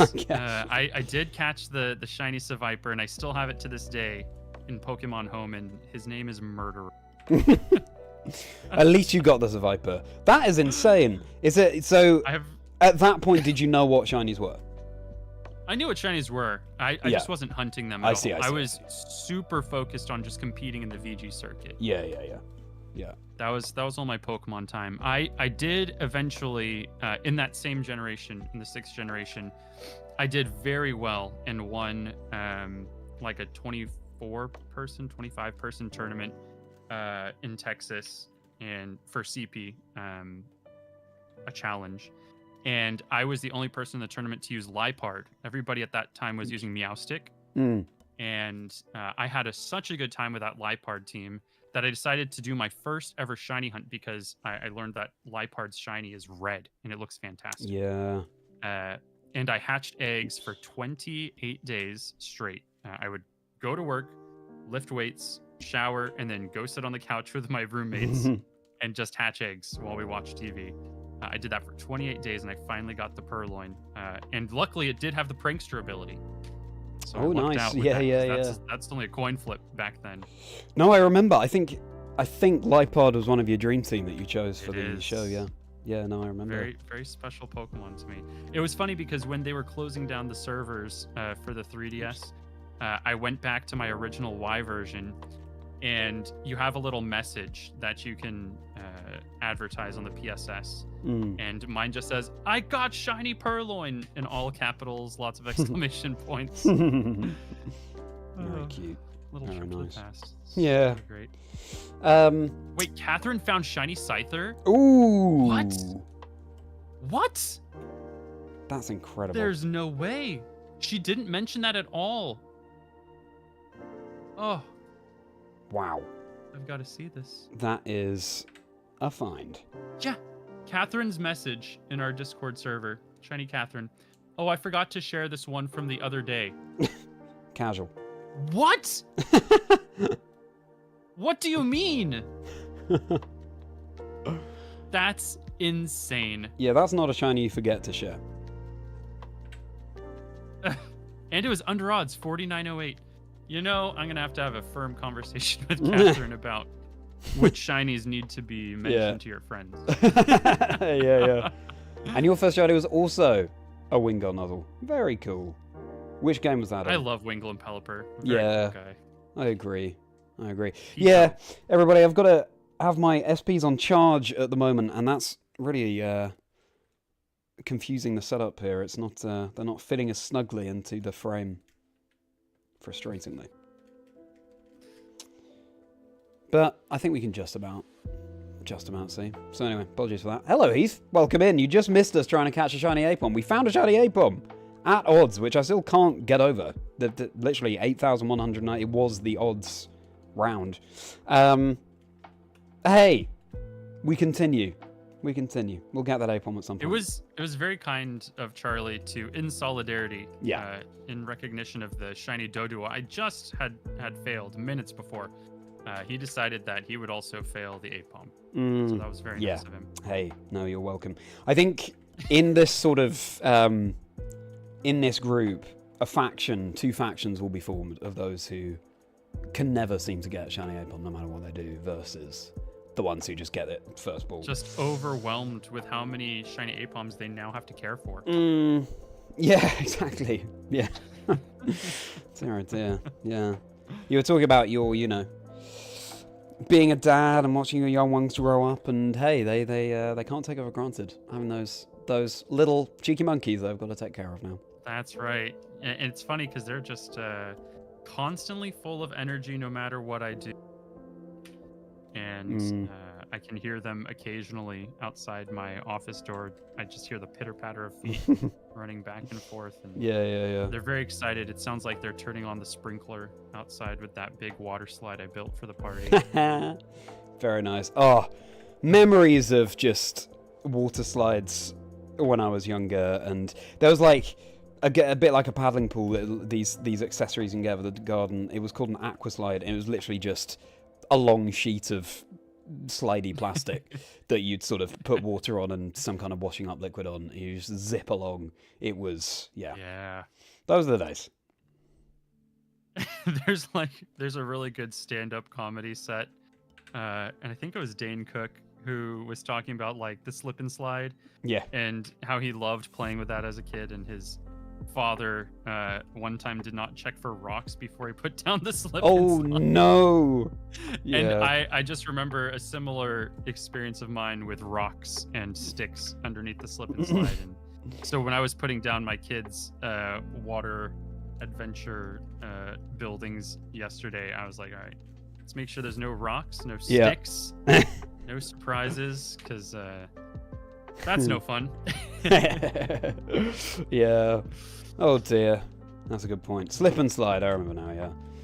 That's what we call them in the US. I'm very pleased you enjoyed the video, Heath. Yeah, I'm proud of how it came out. 30 minutes of your... Yeah, that's true. I'm sorry I missed out 30 minutes of your life story there, Heath. I'll tell you what, also, I wanted to include the meme that you made last year of me sort of shunning the shiny event and that. But, yeah, there was just, as with all these videos, there's always so much I want to include. I move swiftly on now to making my EUIC video, which, yeah, I mean... Safari video was half an hour. I'm imagining my UIC video will be like 2 hours, probably. So yeah, it's the event from the caster's perspective and also breaking down the competitive game so that anyone can find it enjoyable. So I've written the scripts. I need to go back through it now and just polish it up. Then I'll film it and then I'll edit it. And I hope to get it out before, well, around August, basically. So yeah, exciting times. I need...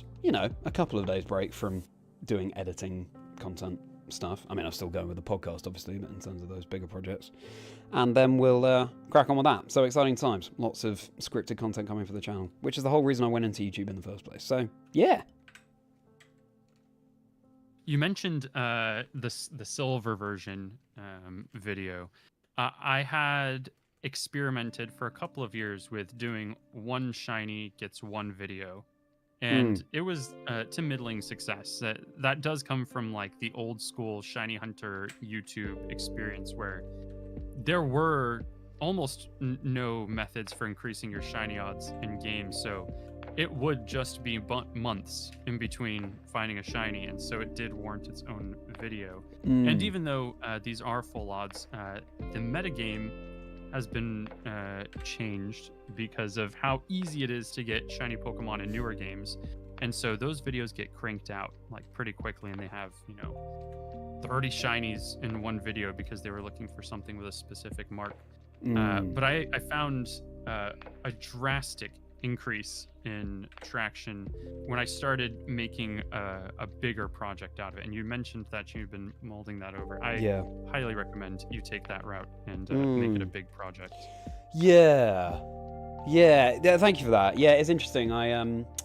Because I really enjoy, for example, Poseidon's just little updates with shinies he's found. I think, oh, so that quest is bubbling over nicely. But yeah, and then there's obviously the option of doing both, of doing the installments and then compiling it all into one big video. Combining it, you can do that too. Yeah. But yeah, I'll see. It's also obviously a question of like ultimately the direction I want my channel to head. I'm very much still in the phase of just throwing paint at the wall and seeing what sticks, sort of thing. See what sticks. I imagine, to be honest, because I'm a caster, ultimately the more competitive stuff is going to be possibly do the best, but again, we'll see. But then it's a question of, well, how much of a niche is a niche, right? So is Pokemon itself just enough of a niche, or should it be just shiny hunting or just competitive? Do I have a second channel? All of these questions. So all we can do is try stuff out. That's the phase I'm in right now. But thank you for that suggestion, Carl. Yeah, 100%. Yeah. The evolution of shiny hunting has been very interesting the past decade. Yeah. We'll see. And yes, Ronnie, yeah, we found a shiny. And if you don't want to be spoiled, then I will say no more. You go back and watch. But great to see you. Thank you for being here. I'm glad you enjoyed the video. Good. Kyle, make a prediction right now. What's going to be... assuming that you find another shiny today. What's it going to be? I really would prefer that it was one of the Soul Silver games, but I'm going to make a prediction that it'll be something in Emerald, and I think the universe runs on poetry, and I feel like we're going to close out Safari Week 2025 with a shiny Apom battle once more. Yeah. So that's my prediction. I'd prefer it was the shell gun, and I'd prefer I caught it and lived happily ever after. But, I'll be more realistic. This is no fairy tale, Carl. You don't get a happily ever after. I mean, yeah, fingers crossed. That would be majestic. I very much hope so. But then, of course, we have to weigh up our friendship, don't we? Then you join the rival faction. And... I know. Yeah. And you've only just been betrayed by Apom. Let it stew for a couple of years. And you'll find the real passion. Yeah. So what, you found a dojo today. I found an Apom. Interesting. Okay. Yeah, a couple of Gen 1, Gen 2s. I think my prediction... I'm gonna go all out. I'm gonna find... I think you should pitch the dream scenario and then what you feel. Okay, well, the dream scenario is, of course, on the bonus round, when, I do the final round of the day and then I do one more round and then that's it. On the bonus round, finding a shiny Venonat is, of course, the poetry. What I feel is we're going to find a shiny Kangaskhan. Oh, okay. Yeah. I feel it. I really feel it. That would be... Okay, so, Charlie, you find shiny Kangaskhan in Fire Red Leaf Green, and you have the resources and the knowledge at your fingertips to know the mathematically best way to capture it. Are you going to go with the strategy of using bait, or are you going to say, I may never have another chance to throw a safari ball at a shiny Kangaskhan, and you throw the ball? I'm just throwing balls, baby. Yep. Yeah, that's the way we do it here. All right. Yeah, very much. I'm sure that there's a lot of weight behind the maths. I'm sure that over the grand span of time, throwing the bait strategies, etc., works out for the best. But if there was a shiny Kangaskhan on my screen, there is no way I'm throwing anything at that other than a ball. That's right. Like, any turn that you don't throw a ball, you have a 100% chance of not catching it on that turn. And I would just rather give myself, turn by turn, the best possible chance. You know? I like that. Yeah. That's got to be that. I think that's your philosophy as well, right? That I've seen in videos. It is. You got a ball. Yeah. You got a ball. Speaking of, so one of the Pokemon that has the lowest rate of capture in the game is Metang, Beldum, and Metagross. They all have the same chance of being captured each time you throw a ball. And Jochoa found Shiny Metang. He's been seeing Shiny Metang a couple times over the course of the past few years. And he wanted to throw a ball this time, even though he knows that the math is there for the bait. So he did throw his ball. It stayed, and then he did the bait strategy. And I think that was I think Thanos would approve. Perfectly balanced, as all things should be. I see. Interesting. Yeah. I think the gumption it takes to throw a ball and then say, okay, I got that rush of maybe I catch it this turn, and then to sort of put that to one side and say, now I'm going to give it a risk to run away. That's something. If I would just, as I've just said, I'm a firm believer in just throwing balls. Especially if I'd thrown one ball, there is no way I would, in subsequent turns, throw anything other than a ball. Crazy. It's very funny because there's no subscription to the belief of the whimsy of just throwing a ball, nor the math of going with the bait first. Just kind of, I'll carve my own path. Exactly, yeah. As Hercules would say, I will go the distance. That's right. I did. Unfortunately, that Metang also went the distance, a far distance away from Jocho. It's no longer on this plane of existence. That's a shame. Roughly, what is the percentage chance of capturing that Metang, if you know? It's less than 1%. Less Jocho than probably 1%. looked it up recently. Oh my goodness. It's pretty awful. Brutal. Yeah, 0.43. 0.43% every time you throw a ball. 0.43.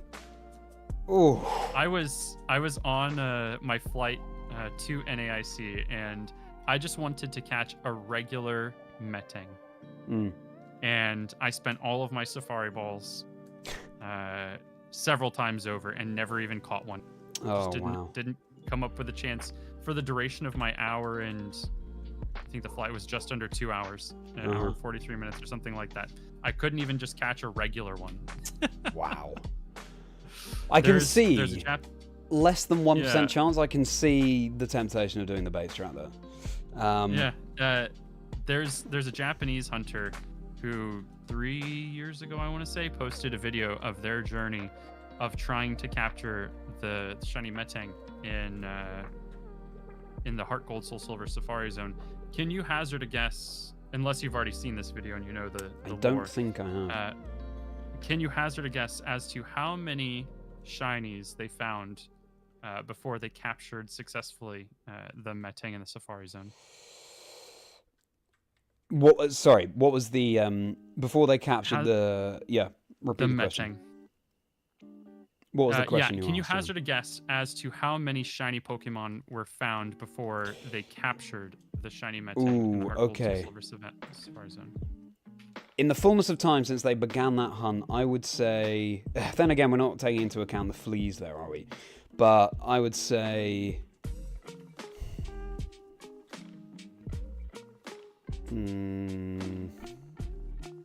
37.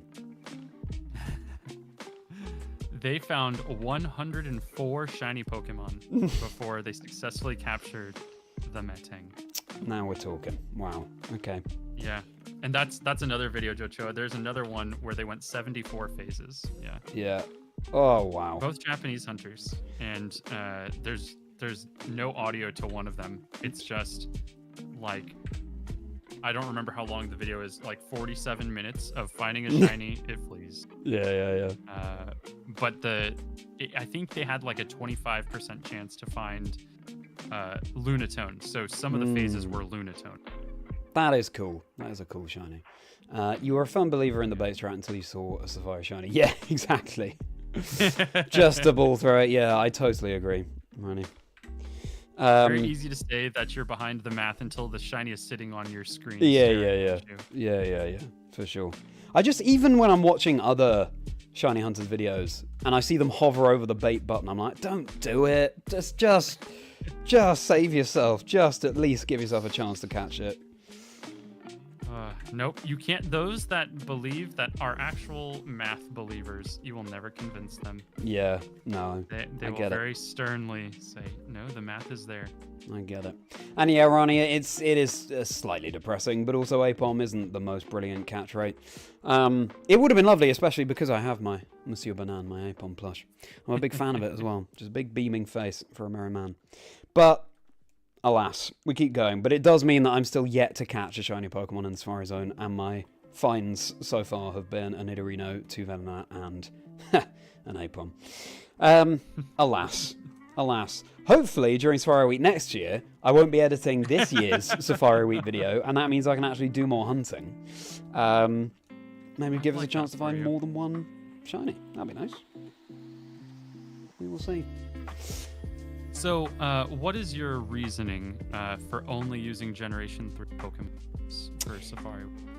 So, it was always going to be Fire Red, Leaf Green. The OG, and as I say, yet to even catch shiny. If I'd, found a good number of Execute and Paras, and I don't know, maybe got a nice Nidorino or something, maybe I'd be more keen to branch out. But until I've, feel like I've done the rounds in the Kanto Safari Zone, Fire Red and Leaf Green will always be there. In fact, I was tempted to pick up another couple of copies and just do Fire Red Leaf Green this year.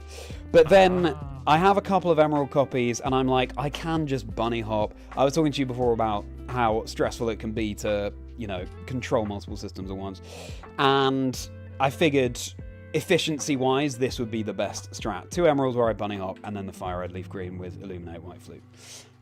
So it's partly the nostalgia of it being the OG Safari Zone and Fire Red Leaf Green, and partly the convenience of an Emerald I can just bunny hop. And Emerald over Ruby Sapphire just because of that Safari Zone extension and being a Gen 2 fan and so many cool targets in this area. Yes.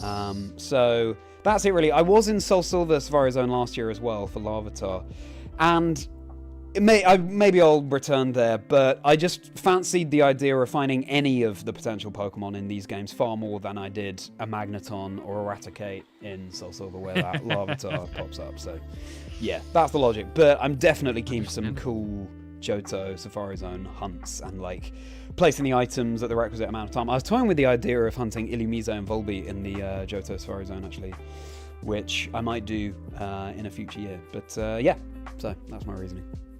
Yeah, you can actually combine your Larvitar hunt with the Volbeat. Oh, Volbeat appears in that same biome. Okay, And, that is good to know. You can also add in Chingling, which I think is not commonly seen Pokemon in the wild. Baby Yeah, Pokemon true. aren't frequently in the wild, so that's a cool one too. Yeah.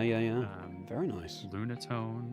There's a lot of cool things in there. Lunatone I love. Okay, that is good to know. Thank you for the tip. Hello, Dababay. Great to see you. We actually found a shiny Dababay. I won't spoil what it was in case you want to go back and watch, but at least it means we don't have to do Safari Month, unlike last year. So, there we go. Very nice. Yeah. Lunatone and Solrock, I don't know what it is about them. And I don't think I loved them at first, but now I really do. I do like them more now than when I battled Liza and Tate in Emerald Legion, and they absolutely took me to the cleaners. Yeah, okay. Yeah. It's amazing the step up in difficulty that battle in Emerald. Yeah. It was great, which is great. I love that Emerald is a safe place for competitive enjoyers to return every once in a while. For sure. And I think part of me wonders if it's because if I remember correctly, in Ruby and Sapphire, they literally just have Solrock and Lunatone. And then they add. Yeah, it's sort of, even I, at whatever age I was playing through Generation 3 for the first time before Emerald, found them a walkover. And then in Emerald, they go from 0 to 100. So it's difficulty. It's really cool. Adding the combination of Claydol and Xatu as the lead, where Claydol can just click Earthquake, and despite being weak to ground, Lunatone and Solrock, they actually don't care at all because they have Levitate, just as Xatu does. Yeah. So Xatu can sit there and use Confuse Ray on your Pokemon, while Claydol just spams Earthquake. And if you knock out the Xatu, guess what? You're going to keep clicking Earthquake next to a Lunatone or Solrock. Yeah. There's a lot of synergy in there that I can appreciate. Yeah, totally agree with you. Yeah, hats off to you, Tate and Liza. Claydol's another one that I wasn't that crazy about when I was younger, but it's really grown on me. I think the idea of an ancient kid's toy that came to life it really speaks to me. Yeah, I do like that. Inanimate object becomes Pokemon trope. Yes. Yeah, true. Yeah, I had one of the first ideas I had for a shiny hunt to stream was on the summer solstice, or one of the solstices or equinoxes, shiny hunting Solrock and Lunatone in the Meteor Falls, which maybe we'll do at some point. Maybe we'll do at some point. Yeah, you can do the hunt for Bagon. And, yes, true. Yeah, have good idea. Soul Tone. Yeah, or Lunarock. Yeah, for Soul sure. Tone and Lunarock, my two favorite guys. When you were a kid, you used to think Volbeat was bold. I can see where that came from, Ash. Yeah, he kind of does look bold, doesn't he?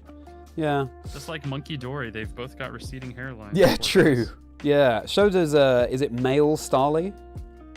Yeah, Yeah. Male Starlight also has a receding hairline. Yeah. Yeah, tell us what's in your Heart Gold Safari Zone, Ash. That's yeah, especially if you set up any items, any objects in there. So you're gonna try and get Krogunk and Heart Gold next year, Riley. That's fun. Likely 6 times hunting. Wow, good luck to you. Make a more full video. Nice. I absolutely adore that they took the Safari Zone concept and they added like an Animal Crossing esque That's true. spin to it, where they're just like, you know what, decorate your own Safari Zone. Yeah. I really love that. Yeah, it's true. Oh, these games just run so deep. Only 2 double battle gyms in the games. You might be right there, Nuzzle. So we got Tantalizer and what's the other one? Is Rhyme the other one? Oh, is that double battle? Yes, yeah, of course it is. Yeah, good point, Nuzzle. Yeah, I agree. And you know what? I was talking to some of the other EU casters about this. Come Generation 10, whenever that day comes, my dream would be a bit like choosing easy, medium, hard at the beginning of a playthrough of a game. You choose double battles or single battles mode for your playthrough of the game. Would absolutely love that. You can do the VGC style, or you can do the single style. This is reason number 250 that Pokemon XD Gale of Darkness and Pokemon Coliseum are fantastic games. Double battles the whole way through. Ooh, yeah. And they're both coming to the Switch too, yeah. That's right. And I am praying to Arceus that we will be able to transfer Pokemon captured in those games to Pokemon Home. Oh, because those shadow Pokemon that you save have a chance to be shiny. Yeah. And those are some of the coolest shiny hunts that you can do. Probably the longest as well, right? Yeah, they have unique shiny palettes for a lot of them. Yes, true. Quilava has green fire. Ooh. Heracross has a pink belly for some reason. That's a really strange one. Makuhita's got like green and red and blue going on. Wow. It's just a really fun time to experience in the Pokemon franchise when things are a little bit looser. I never played XD or Coliseum, so I'm really excited to you will. And that would be a good stream for you, I think. Yes. Playing through those 2 games. Yeah. No, I definitely will, as soon as we can. I don't think we have any confirmation as to when they're coming to the online store. I don't think we have an exact date. No. But then, maybe, you know, if it's we'll around get some sort of announcement in July. Maybe, yeah. If it's around when ZA comes out, obviously that's annoying because everyone will want to be playing ZA, but we'll see. Yeah, I think there's a good opportunity for them to do their presents and say, we know you're chomping at the bit for Legends EA. This will hold you over. This will tide you over. That's true. You know? Yeah. Wow. Yes, this presents on the 22nd of July. Unbelievable. Yeah, full doubles will be cool. And yeah, Indigo Disc, it was great. The double battles throughout. Yeah. I liked that too. It was also nice because it, rather than just, Rillaboom and Incineroar and Urshifu and all the classic ones, it was the sort of more left field strategies, the more left field Pokemon that you'd never see in the normal competitive scene, shining with, and just sort of, you were talking about, Baby's first shining on it. It's kind of like Baby's first introduction to VGC with just some very basic strategies using Pokemon that might not have the best stats to their name, but, might have Levitate, say, and so it can spam Earthquake next to it and all that. It was a cool idea. I do love that.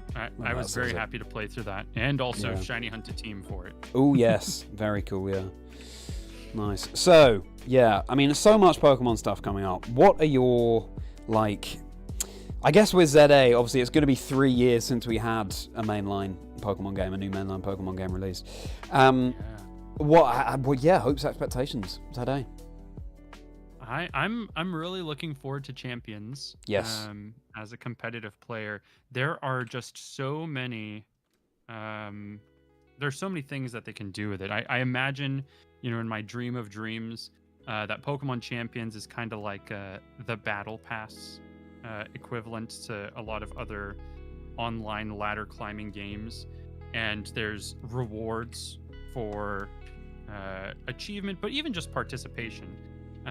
Because it's been a while since we've done one of those events where there's a distribution of a Pokemon that can't be shiny in the games naturally. And for participating in competitive, they award you with, and notably we did that with the Galarian forms of Articuno, Moltres, and Zapdos. Yes. And also all of the Tapus, Lele, Bulu, etc. Yeah. And notably, we cannot get shiny Qianpao, Wo-Chien, Yes. Chi-Yu, and Ting Lu.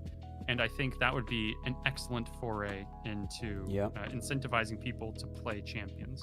Yeah, that's true. Yeah, Champions really is. I feel like surely at Worlds at least we get more information about Champions. That's surely when they are going to want to reveal more of the competitive focus news.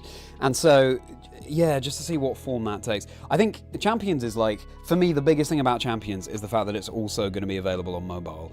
That just expands the pool of potential players massively. Like my friends from school who know I do lots of Pokemon stuff and, played Pokemon when they were younger and really enjoyed it then and enjoyed the nostalgia. If it's available on mobile, you now don't need a whole new console to play competitive Pokemon. And if it's easier to just chuck in some stats and build a team like that, we don't know, but we'll see, then all of a sudden, you're, quadrupling the number of people who are interested in participating in these events. Especially if it's free to download it, you do a couple of battles, you see there are regionals going on, it's like, oh, I could try my hand at that, and then boom. Yeah, massive. There's endless possibilities to what it could do for the community. Yeah. We've already seen like the greatest surge in popularity over the course of Scarlet and Violet, and just in 2016, maybe 2015, I was playing in Omega Ruby Alpha Sapphire, and I was competing in a regional at one table, and 2 tables away at this hotel at which this was hosted, there was a couple that was eating their continental breakfast. So the way that Pokemon has grown so large in such a short period of time, I think this is just the tool that we need in order to make the onboarding process a little bit easier, because there is 27 years of knowledge to catch up on if you're a Western player. Yeah, that's true. I think, especially, building a team in game as well is no joke. It takes at least a few hours. I find it a really satisfying process. And we'll have to see what Champions does to that. But certainly in terms of players joining for the first time, is not the most intuitive process. So the fact that Champions is gonna, hopefully, make it a bit more accessible. And then obviously there's the question of, with more mainline Pokemon games, where competitive fits into that, and we'll have to see. So your biggest hope is Champion allows all out for the mainline games. Yeah, exactly what I'm saying there. So you don't have to keep the competitive fans happy as well as the casual fans. You can start to have more catering to individual audiences because it's 2 separate games. Yeah, exactly. So we'll have to see. Exciting times. Yeah. It feels like, I don't know, when Champions comes out and it changes everything, we'll look back on this stream, Carl, and think, wow, how naive we were, how unaware we were of just like what has become the norm, It is funny. It is funny to posit what might actually happen and then compare it to what actually comes out. It is funny. Yeah. But yeah, I can't wait for ZA and just do a bit more of a casual Pokemon playthrough. Casual playthrough, yeah. Whimsy, Cam, bestie. I failed another Pokemon. What are we doing here? You said you said that this is going to be a good day, Cam. So, we got to. Yeah, I did fail a Doduo. I sure did, bestie. So, I just need you to work some sort of black magic on the other side. That'll inspire my next shiny to stay. Yeah, it's probably Kaden's fault. You're right. Somehow. I feel like your luck, obviously outside of the Safari Zone, there's not the chance of Pokemon fleeing, but in terms of, like, say, being under versus over odds, your luck isn't that bad, right, outside of the Safari Zone? There's an emote that was created by a community member, an animated emote, and it just says quick odds, because there are specific shiny odds that seem to apply solely to me. We have like the 26,000 reset Suicune, the current hunt for shiny Tyro in Heart Gold, which is at 19k. I see. We have 2 years ago, Safari Week, I went 38k for the Ghastly, just after going 32k for Sandile and white version. So okay. No, I don't actually agree with you. Okay. I'm sorry to make you relive all that. No, I think I just needed to paint a really full picture for you. Yeah. Do you know off the top of your head what your quickest hunt has been? Yes, 17 encounters in the Soul Silver Safari Zone. A coughing popped up.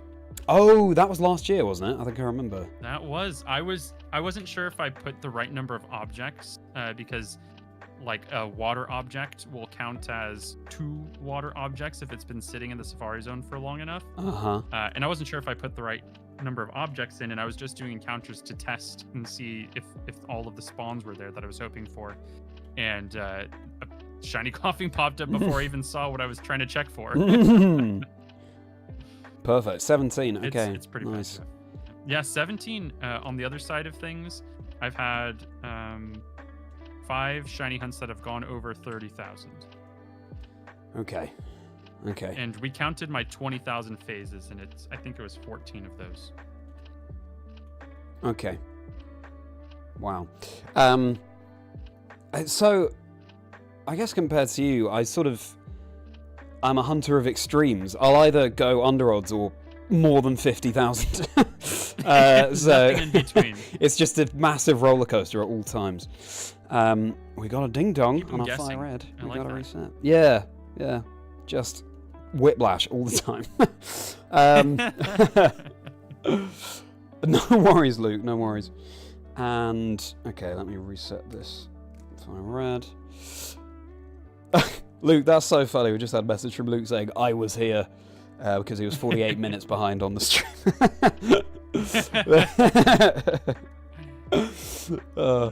So good.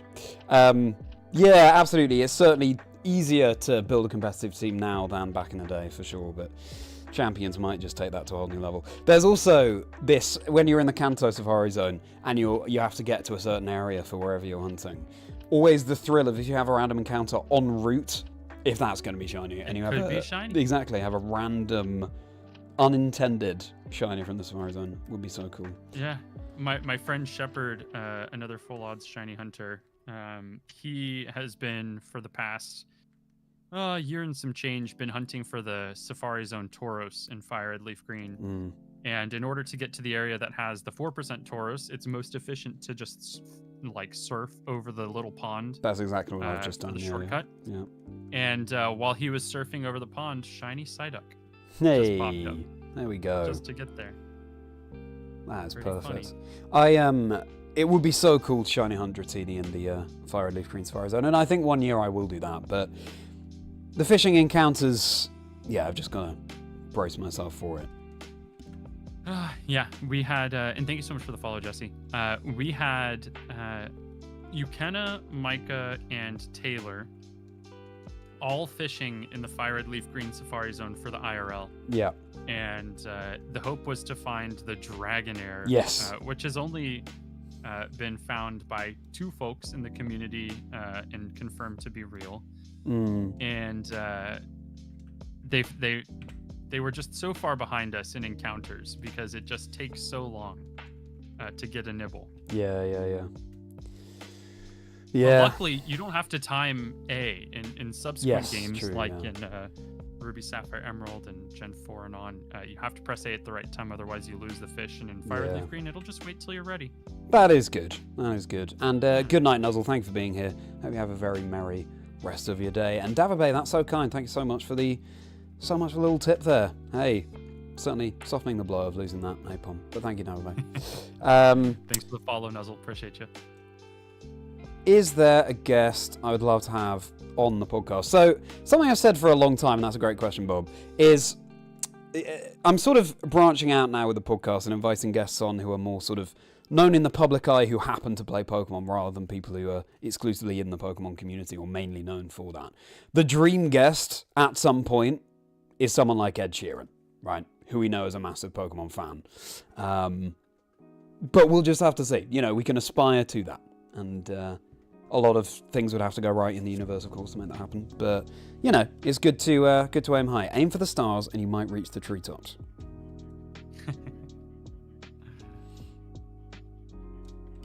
That would be pretty cool. Would be epic. I also, he did that song for Scarlet and Violet. Mm-hmm. I think it's a pretty good song, to be honest. Imagine if they got him singing that live at some event. Sick. That'd be pretty cool. I did appreciate that we got somebody big to sing some music for the game. I, however, would also like for them to find one of these folks like Katy Perry sang Electric, and there was a couple like Pokemon inspired songs. I just want some corny, like, what kind of Pokemon are you music by these folks. It's cool to have the soft ties. They're like, oh yeah, they used the motif from Ecruteak City. No, I want you to sing about how Thunderbolt's a great electric attack until you get ground down by a Marowak. I want to hear that. I miss that music. Yeah. Bring it back. I love that. Yeah, make it Ed Sheeran, really... if you're watching this, which I know you are, Yeah, exactly. I need you to do this. I know you're a stream lurker, Ed. I know it. I know you're here. I know you like the old Pokemon games. I hate to call out a lurker, but... Thank you, Bob. And yeah, you can... Oh, Ash, you can get Metang in this biome in Heart Gold. Well, Ash. Please do stay there. Please do hunt that. That would be incredible.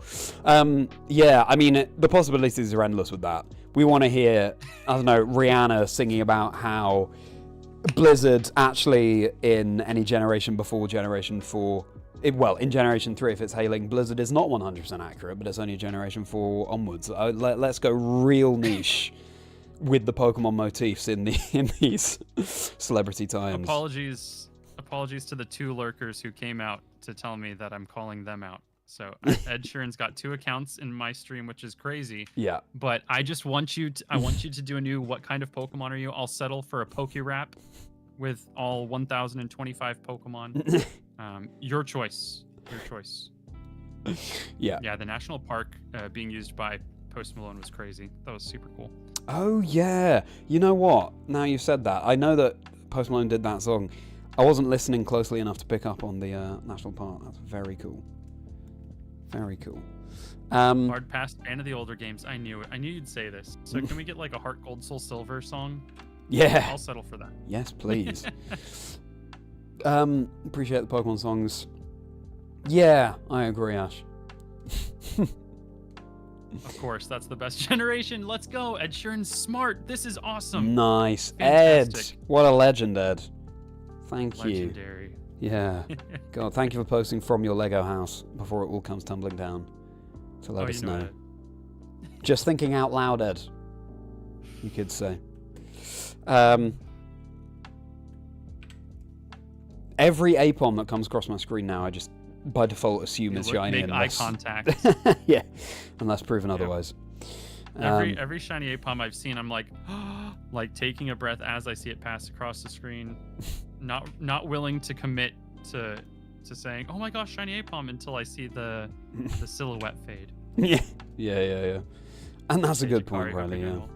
Streamers having, once they beat Scarlet and Violet on stream, immediately to mute the game because of Ed Sheeran going on. Yep. I remember being it on stream. I was like, and now we're muting this because I don't want to get copy striked.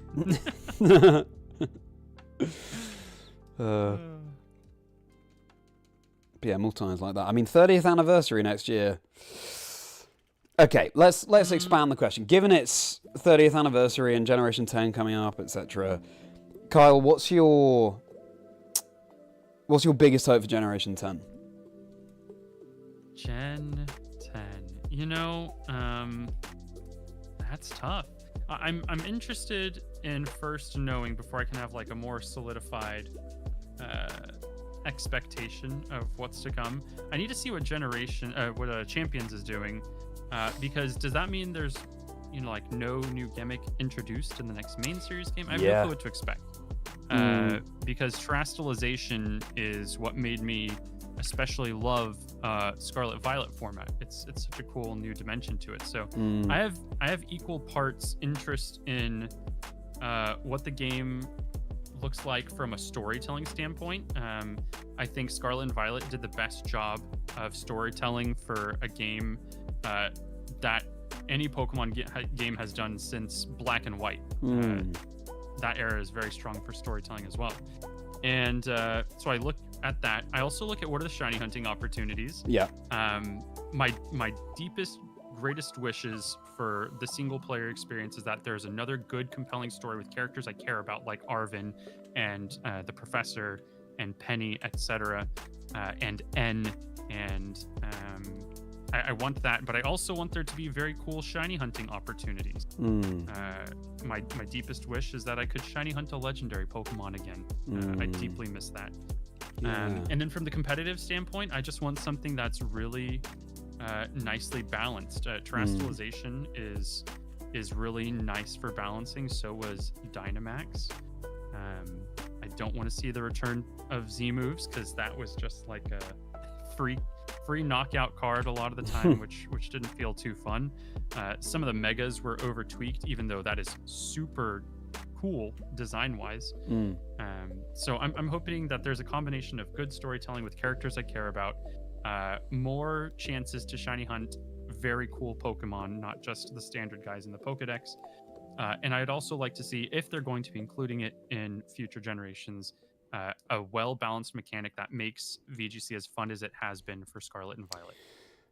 Yeah, that was a very comprehensive overview, and that was very concisely expressed as well. That's little menu of desires, and that they all sound very What about worthwhile. you? What are you looking for in a new main series?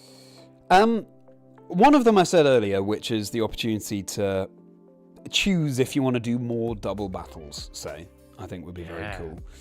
On your standard playthrough. I think when it comes to shiny hunting, a bit like I said before, I just see anything in XY onwards, because shinies are so much more straightforward. I sort of I will never get the same thrill out of hunting in Scarlet and Violet, say, than I would out of doing this in Generation 3. So, I don't know, with shiny hunting, it's like, unless they introduce something on top of shinies, like the ultra rare shiny, and then they go back to the 1 in 8, 192 odds, and you can't boost those odds, sort of thing. There's that. I think mainly, though, for Generation 10, I would like to see... It seems like the perfect opportunity for them to do something a little bit similar to Generation 2 and start to introduce the idea of how all these regions link up. And they've sort of slightly teased it, I feel like, with the design of, say, Roaring Moon and Iron Valiant, and how similar they look to Mega Salamence and Mega Glade, and if Kalos is near Paldea, which, with the release timing of ZA versus Scarlet and Violet, would seem potentially hinted at. Basically, what I'm saying is the start to introduce the notion of how all of these regions start to connect would be very cool. And I think I went on Hidden Power podcast talking about this as well, but the idea of Gen 10 sort of looking back more than it looks forward, sort of thing. So tying up lots of threads that have been running over the course of the past however many years, and then come Gen 11, it's a bit more like Black and White, where they do a soft reset and it's only new Pokemon that you can find up until beating the Elite Four. That's my selection of thoughts on that question. I like that. I like the thought of looking back more so than forward. I have this deepest desire for the return to Unova, should it happen. Oh yeah. To not be a remake, but a continuation of the story, because it's the one story in the franchise, the generational story, that goes Pokemon White 2 or Black 2 right after Pokemon White or Black and its continuation of the story. I would like to see the return to kind of that 2D-esque era with, the game developers who are doing the HD 2D remakes of Dragon Quest, for instance, or like Octopath Traveler, and revisit it like that. Because one of the things that I do appreciate about BDSP, for instance, is that it's got more opportunity to enjoy a cozy bout of the game. Yes, I agree. Because Scarlet and Violet is very much, it demands your full attention anytime you sit down with it. For shiny hunting, for the gameplay, everything. And there's something that has me returning to these games because, namely, there's a clamshell design so I can fold it up, put it in my pocket, and walk around with it and take it out when I can. But also that I don't have to be paying full attention to it the entire time that I'm playing it, and that I can also enjoy the company of friends while I'm doing it, and other things to that effect. So I would like to see some honoring the past by doing something to that effect. Yeah, very good. So, Ryder, you'd like a new mark ribbon called the 8192 mark. Ooh, that's an interesting idea. You get the choice using new mechanics for fast shinies, or it allows for old odds. Wow. That is a very cool idea. Yeah, some kind of original shiny hunting mark would be great. Over the 30th anniversary, they bring older generations to Switch 2. Yes, I mean, that I think is on everyone's wish list. Desperately. For sure. Emerald, great to see you. Sorry, I'm only just catching up on that message. Yes, we found a shiny Apom. And it fled. We did get the chance to throw like 10 balls or something total. And it was very exciting to see. But yeah, still no shiny caught as far as I'm. But at least we found one. That was very exciting in itself. But I feel like that's Apom's thing, right, Carl? I might be wrong, but it's one that's programmed to not have a great catch rate, but it's nice. It likes to stick around. Yeah, he likes to, he does like to stick around traditionally, but he and I, we don't have that same relationship. Yeah. He just kind of says hi and then okay, goodbye. Kyle, we've got Briseidon in the stream. Good to see you, my friend. No way. Yeah, the Briseidon live. We've got a real life shiny encounter. Accidentally threw a ball to Teddiursa. Let's see if we catch this regular Teddiursa. Yeah, Apom, we got it. Well, I say we got the encounter. We didn't catch it, but hey. Exciting, man. And thank you for your lovely comment on the Safari video I dropped yesterday. Thanks so much for being here. How are you doing? How's your weekend going, Ben? Sorry that we didn't get the chance to stream together yesterday, Ben. One day. And if only time differences were kinder between the UK and the US. There we go. Yeah. Ooh, got a shiny Nido in Leaf Green after 84 encounters. That's incredible, Ed. 84. Nice. That's really good. A nice one that, potentially an easier catch rate, so... Yes, it is nice to get a softball every once in a while, like a Doduo.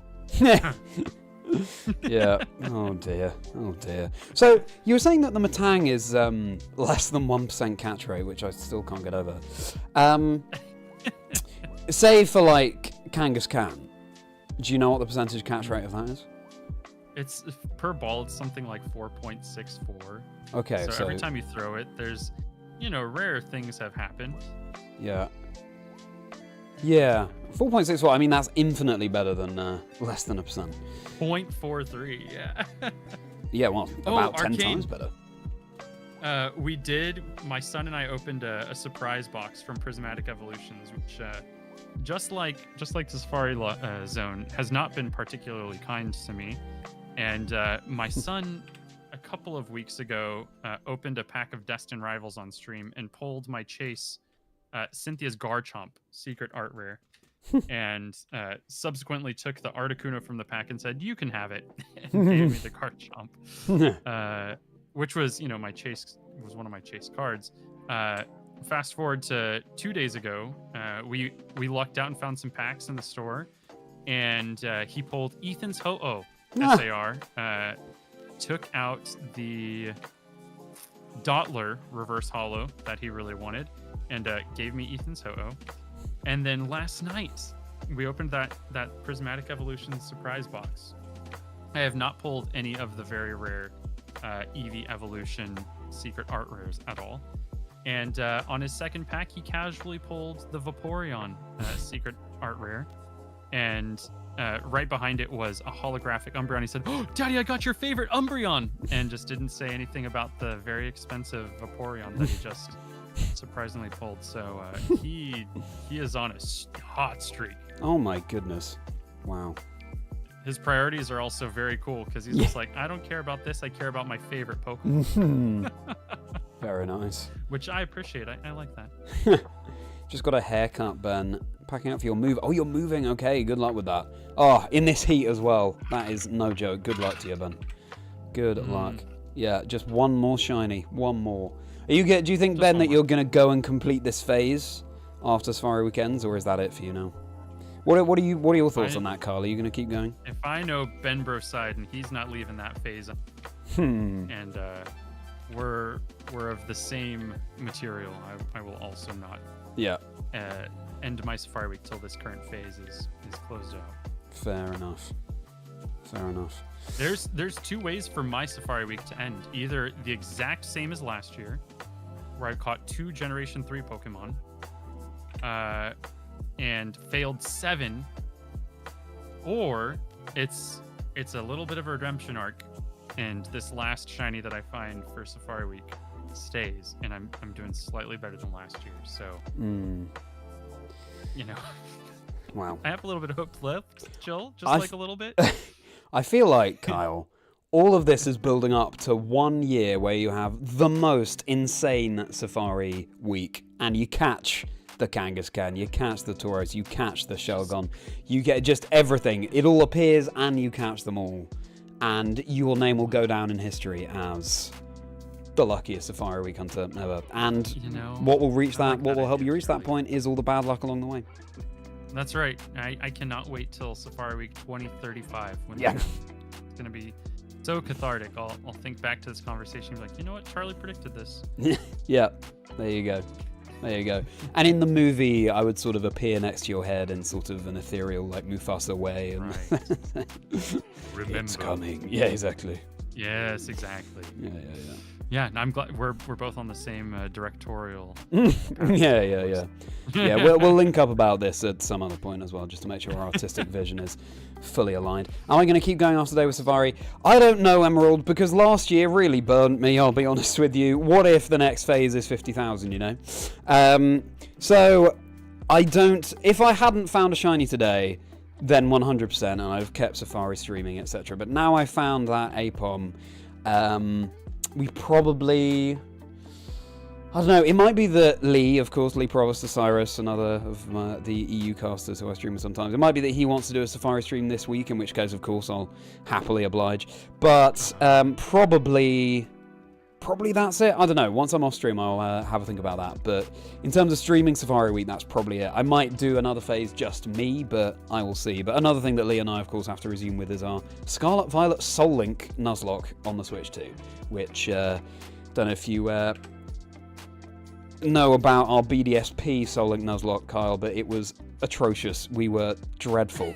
So the first time, chat was fairly adamant. We put out a poll, both of us, as to which starter we choose. Chat was fairly adamant that I get Piplup and Lee gets Chimchar, which is great because those are actually the two that we would naturally choose as well. Yeah, I can see that. And then the first playthrough in Eterna Forest, right? You come across this double battle with 2 Psychics, and I've got my Primplup and whatever else I had in my team. And they sent out 2 Abras, and I'm like, oh, fine, we are laughing. Both Abras have Energy Ball. They both target my Primplup. Primplup goes down.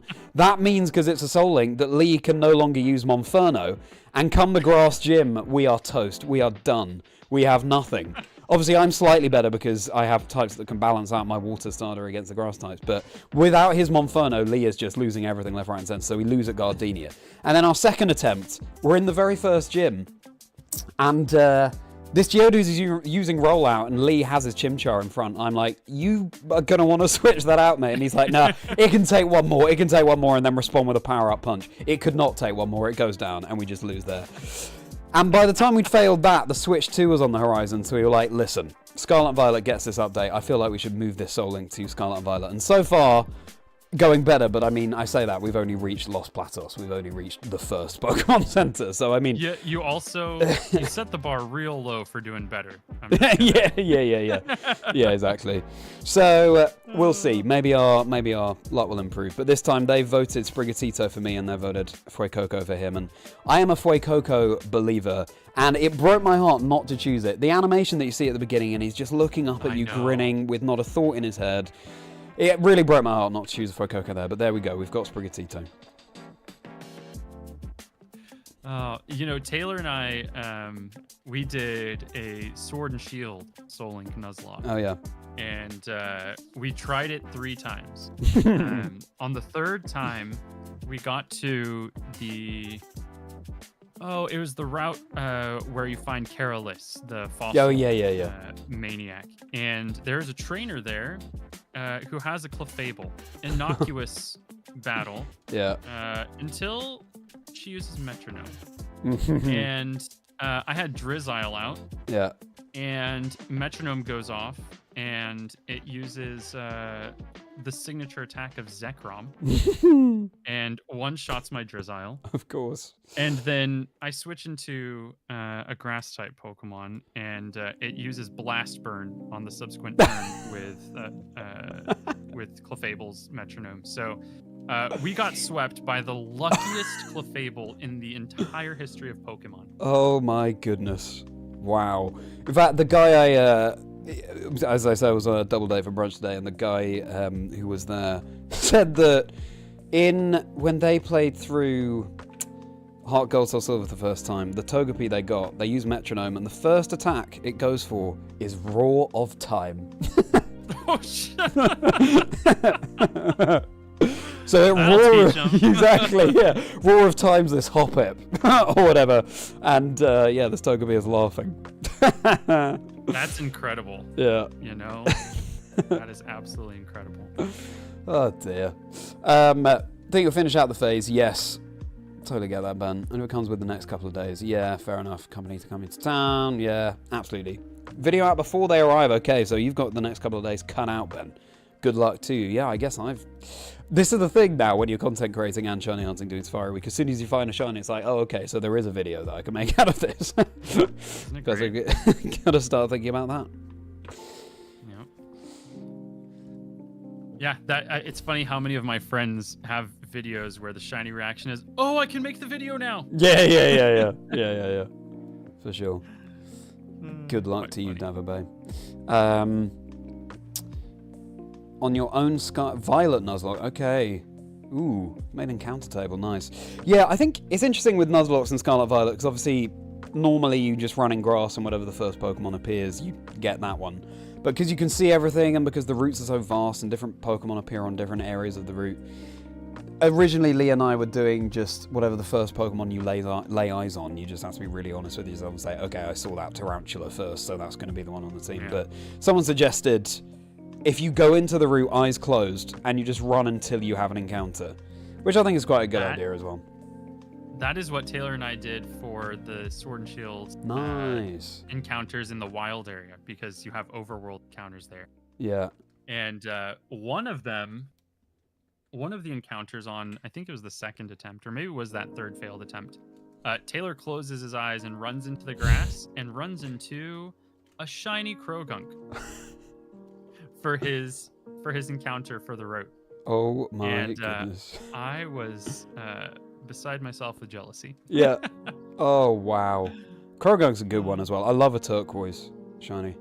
Oh yeah, I love Krogunk and Toxicroak, and I also love what he does during the Kyogre metas. Great guy. Yes, that's true. Dry skin, we fix him right up. Yeah. That's a good point. Ooh, congrats on the shiny Execute, Kilo. I'm glad it was a win. Nice. Congratulations to you. You saw the shiny Apom Double T? Yes. Very cool. Good shiny Apom as well, I think. Oh, a banger shiny. Yeah. It's a good one. One of the first Pokemon that I competitively bred was an Apom, because I really liked Technician Normal Gem Ambipom. Oh yeah. Where you get Fake Out boosts the power with Technician, and also the fact that it's the same type as Fake Out, and then also the normal gem boost on top of it, and you end up using Fake Out, and you just KO the lead Pokemon somehow. Yeah. Love that. Wow, that is and fun. then he's got like all of the coverage moves you could wish for. Yes. Pretty cool guy. Yeah. Those normal types coming in clutch. So it's source and counter tables. Put them in an Excel sheet. That's a good idea. Yeah. Nice. RNG, take it into your own hands. That's a good idea, Scarlet Violet. Test them because they weren't accurate. Yeah, okay. A lot of prep went into that, so I'm glad it's working out for you. Carl, have you been doing Mario Kart World as well? I haven't played any yet Okay. because it came out just as I was departing for NAIC, so I was deep in the tank testing. Yeah. And then as soon as I came back from NAIC, I had 2 days of work and then straight into Safari Week. Oh, I see. Okay. Yeah. How about you? I have been, yeah. I haven't played Mario Kart since Wii, and it's a nice little nostalgia trip. I think there are a lot of, in fact, Jay, who sometimes hops into my streams and used to be a competitive Mario Kart player, which is fascinating. I think the impression I get is that in terms of the competitive scene, it's so much more random than it ever has been, and like getting blue shelled at the wrong moment. And so I think a lot of competitive players are not happy about that. But I'm not a competitive player, and it's fun. I see these videos of people like who have worked out how to do all of like the driving along walls, and you spend most of your time boosting, and it just, again, how deep it goes in terms of all the shortcuts and everything. That's a whole sort of meta in itself. But in terms of just playing through, it's a lot of fun. It's a nice change of pace from Pokemon if ever you just want to. Oh yes. Something a little bit faster. Yeah. It's my way of playing video games, especially non-Pokemon video games, is not to optimize at all, and my playthroughs are just based on vibes. Yeah. So anytime I get invited for Super Smash Brothers or Mario Kart, I'm just choosing my favorite guy and the coolest car. Yeah. For sure. I think, with how seriously and deeply we go with Pokemon, you can only sort of put so many eggs in that basket, right? When it comes to other games, you're just 100%. Just do whatever. Just play the game. Yeah. Did you? I think we talked about this maybe on our VGC Shiny streams as well, because it was around the time the game was coming out, and you mentioned this game before in today's stream. The Dragon Quest HD 2D remake. Did you pick that up? I did. I had to. I got the special edition too. Oh, nice. Very cool. I really love the art style for those games, and I'm a big fan of what they did for it. So yes, I had to. Absolutely had to. I picked it up as well, and I was playing through, and then I don't know. Sometimes you're definitely in a Pokemon phase, and no other game will satisfy that, and I think I was in one of those. It's also very much, for me, I think, an autumnal game, so it came out at the right time, and maybe this year I'll play it more seriously. But, I think I wanted to love it far more than I did, but also I think maybe just I wasn't in the right headspace for it. And as I've said to you before, Golden Sun I absolutely love, and it's very similar to that. I'm looking forward to playing it more seriously. But have you gone through the whole thing? You did the whole playthrough? No. I was it came out at a point where I had like 2 or 3 upcoming regionals pretty close together, and so I was playing on airplane flights. And I didn't have any flights for a while, and it just fell on the back burner. But it's definitely one of those games that you can put down for a little bit and come back and play it when you want. And that's kind of what I do with any game, because I'm also a colossal Legend of Zelda fan. Yes. And I'll just go through these spurts where I'm playing so much Zelda, and then right back to Pokemon. Yeah, this is the thing. I don't really consider myself a gamer in the classic sense, because it really just mainly is Pokemon. Pokemon gamer. Just offers so much. Yeah, Jack, you missed the shiny, but hey, there'll be plenty more shinies that I'm sure you will catch in the future. And more to the point, hopefully I will catch in the future. But thanks so much for popping back. No, I did not beat Tears of the Kingdom yet, Jeff. I figured I was doing NAIC prep, and I edited that video with the help of Ronk for the the Gen 5 Reggie quest, and I've just been doing a lot of Pokemon. And I do have the urge to go back and finish Tears of the Kingdom. I've done everything but the end game, and I think it'll be really fun to do that on Switch too. I did the rest of it on the first Switch, but there is an augmented version for Switch 2 for those of you who have Nintendo Online. So Yeah. I will be finishing it after Safari Week. I'm looking forward to it. Very nice. Very nice. Yeah, Tears of the Kingdom, I might have said to you before, playing through with my girlfriend, and it's a game that you really need to keep momentum up with, and we just didn't. But yeah, a bit like with Dragon Quest, I think there's got to be at some point a good couple of weeks where we just commit to playing that, but we'll have to see. We'll have to see if we can find the time. Yeah, one of the things with Zelda is I grew up playing the Game Boy games and the N64 game, and there's not too much to the combat. It's swing your sword, block at the right time, and that's about it. But in Breath of the Wild and Tears of the Kingdom, you almost have to learn combat. Yes. Like there's techniques and approaches and Yeah. so that's what I lose every time I come back to Breath of the Wild or Tears of the Kingdom. I am just absolute garbage battling when I come back. Yeah. Yeah, it's true. Unfortunately, Jack, it was a fail. The Apom stuck around for like 10 balls and then fled. But hey, it was great to see, and it does mean we don't go for Ferrari month, so we'll take that. You got stuck in a water balloon fight. That sounds great right about now, Rad Dad. That sounds like a lot of fun. Been a while since I've done one of those. Want to know a fun fact? Sure, Chonkla, hit me with a fun fact that's actually fun. It's going to be underwhelming, you think so? I haven't done anything in the underground or underworld, etc. Oh, nice, Chonkla. Well, welcome back. Good night. Have a good sleep, Soza. Enjoy the rest of your day. Hope it's very merry. Do you think Shelgon will roll over as a target for you for next year, Carl? Oh, I thought about continuing with Shelgon and Torkoal and Heart Gold or in Soul Silver. Oh yeah. Because these are members. I want to use Salamence to finish out this file, and I want to use Torkoal to finish out the file on the left. So I've agreed to dedicate myself to some Generation 2 shiny hunting data collection that my friend Steve Sonics is doing. Yes, I saw that. Yeah. And so I'll be doing 4 games on Gold, Silver, and Crystal with my Virtual Consoles and my GameCubes. And I'll have room for 1 hunt on the layout, and there's a possibility that Tyrogue shines, and I just get to do either Torkoal or Shelgon in the middle of those 4 games. Cool. Great targets. Yeah.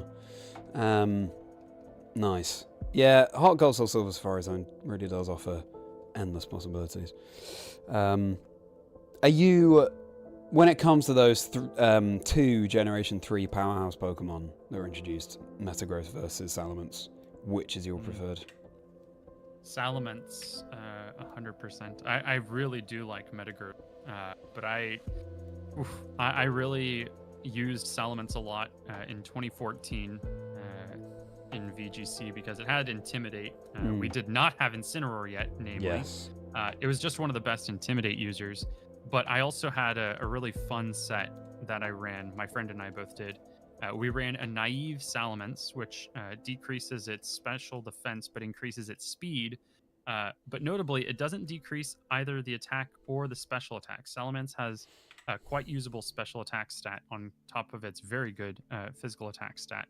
So I had a mixed Salamence that I used throughout 2014 that really made me fall in love with him. He had Hydro Pump.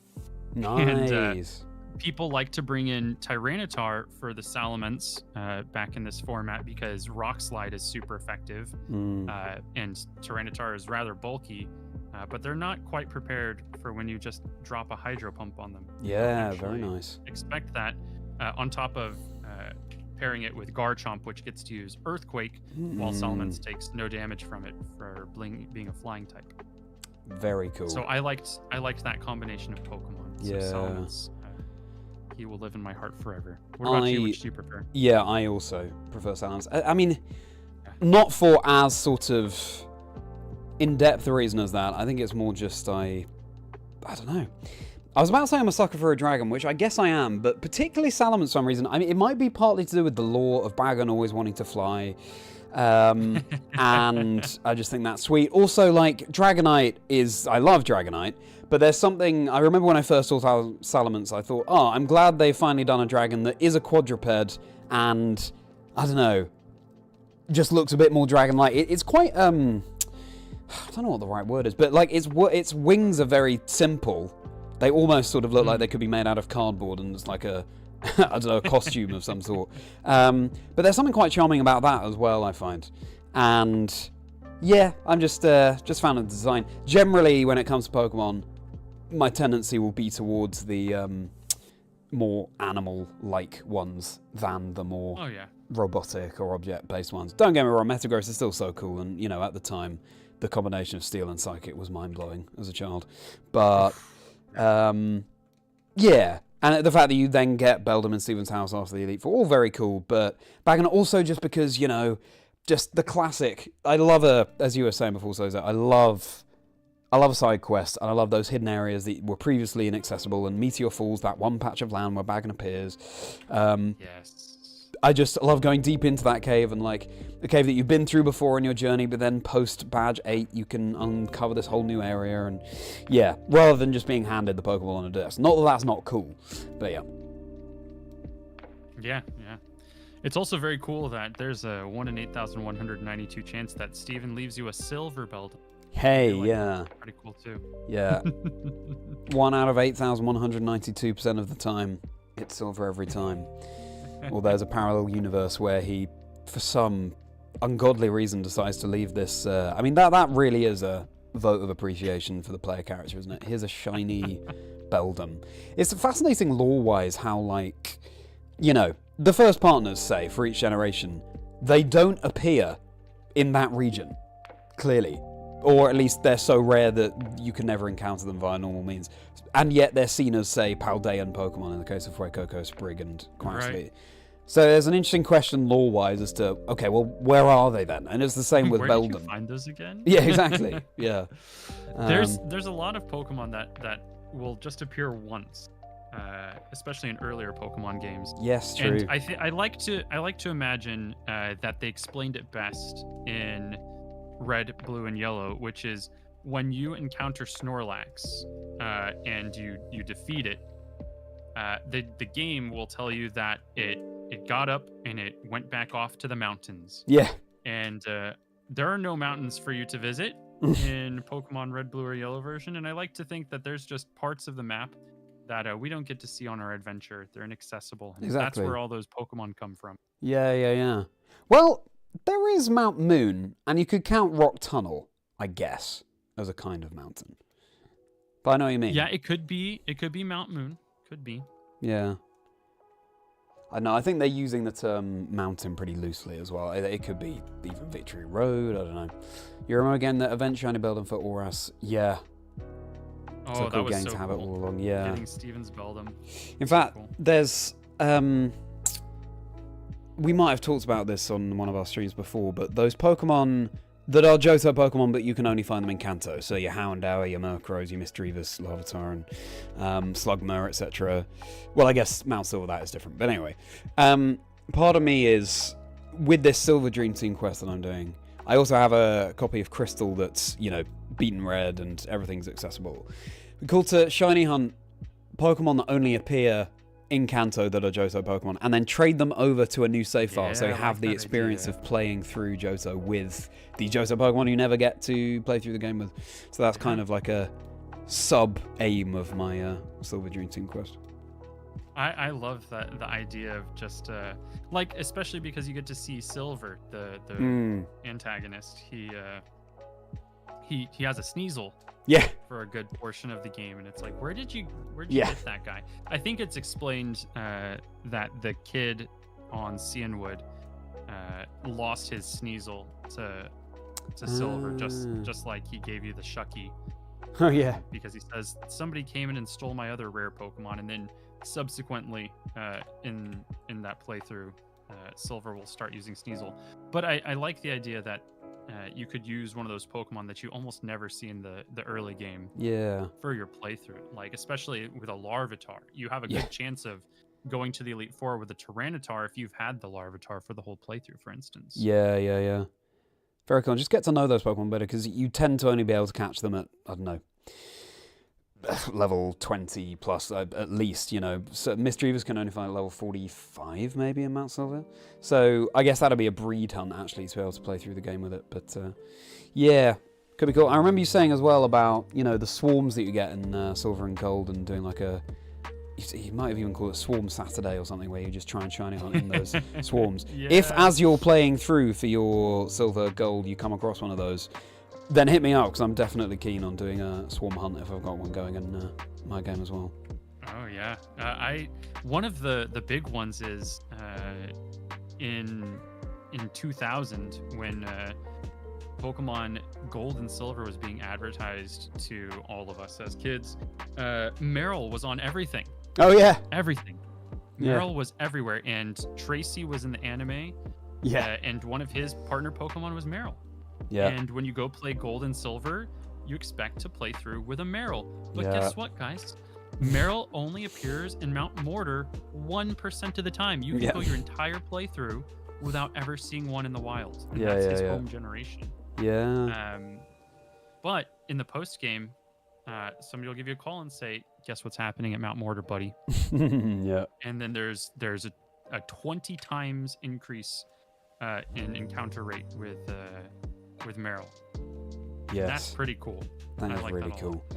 You're right, though. It is strange that Merrill was the poster boy. I remember him being in Pikachu's Vacation as well, in the short film for the first Pokemon movie. Yeah. Only spawn in perfect climate. Yeah, I know what you mean, Jack. And agreed. Yeah, Misdreavers and Larvitar you can find in the Safari Zone in Heart Gold Soul Silver. Which is a great addition, I think. And Murkrow. Yeah. And Murkrow, Great yeah. fix. True. That's a good point. Yeah, I might have said this to you before, and I'm still a little bit perplexed as to why this happened, but in a playthrough of Soul Silver I was doing in lockdown, I was doing a water monotype challenge for myself. And so I wanted a Remoraid, I wanted an Octillery on the team. But the swarms only happen in the post-game, you get the call about the spawn. And yet, I believe you can find a Remoraid outside of a spawn 1% of the time, maybe. And I was fishing on that route, and just no Remoraid were happening. I was beginning to think, okay, maybe it literally is only after you've beaten the game when a swarm happens. And I decided to, I don't know, stay for one more day trying to find this Remoraid. And all of a sudden, all the Remoraids started appearing. Like, far more than 1% of the time. I hadn't had any call. Like, obviously, I still haven't beaten the game yet. So I don't understand what happened, but it's almost like a little bit of code in the game changed or something, and suddenly Remoraid were appearing, or like it forgot that I hadn't beaten the game yet. I don't know. It's weird. That's so interesting. Remoraid can be caught after you beat Price through fishing, but gosh, I think it's a little bit higher than 1%. Okay. It's been a while since I've looked, but that is funny. I like that the game has taken note that you are a fisherman who is not going to be daunted by a little bit of a difficult hunt. Yeah, exactly. Yeah. Said, you know what? Release the Remoraid. Yeah, exactly. Yeah. It was that's the thing. It went from 0 to like I couldn't move for Remoraid. I was like, I'm gonna catch a few of these because in case they all disappear again. Yeah, it was like 6 in a row or something. It was very strange. Okay, so if you have a good rod, it appears 2% of the time. If you have a super rod, it appears 3% of the time. Okay. And in the post game, when there's a swarm, 90% of the time. Okay. Remoraid. So I definitely wasn't post game. I think you can only get the super rod in Kanto as well. So correct, it would have been good rod then. So 2%. Yeah, 2%. So weird. So I just got multiple back-to-back 2% Remoraids. I haven't got none before. Games are fascinating. I love it. That's one of the reasons that I love shiny hunting in these old games, because the odds are 1 in 8,192 that you find a shiny Pokemon every encounter. Yet sometimes you find the shinies 100 encounters apart.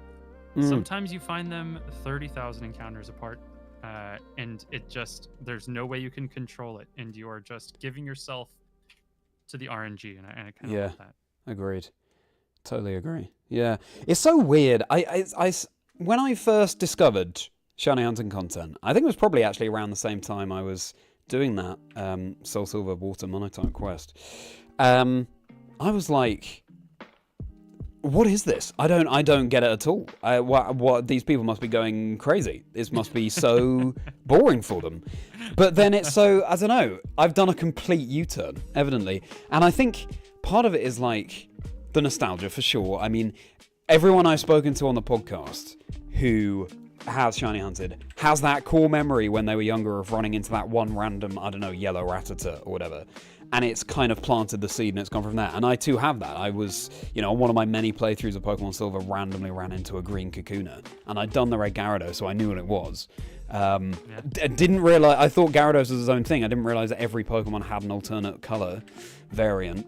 And I don't know, I now totally get it. But I still sympathize with people who see shiny hunting and are like, I just fully do not get it.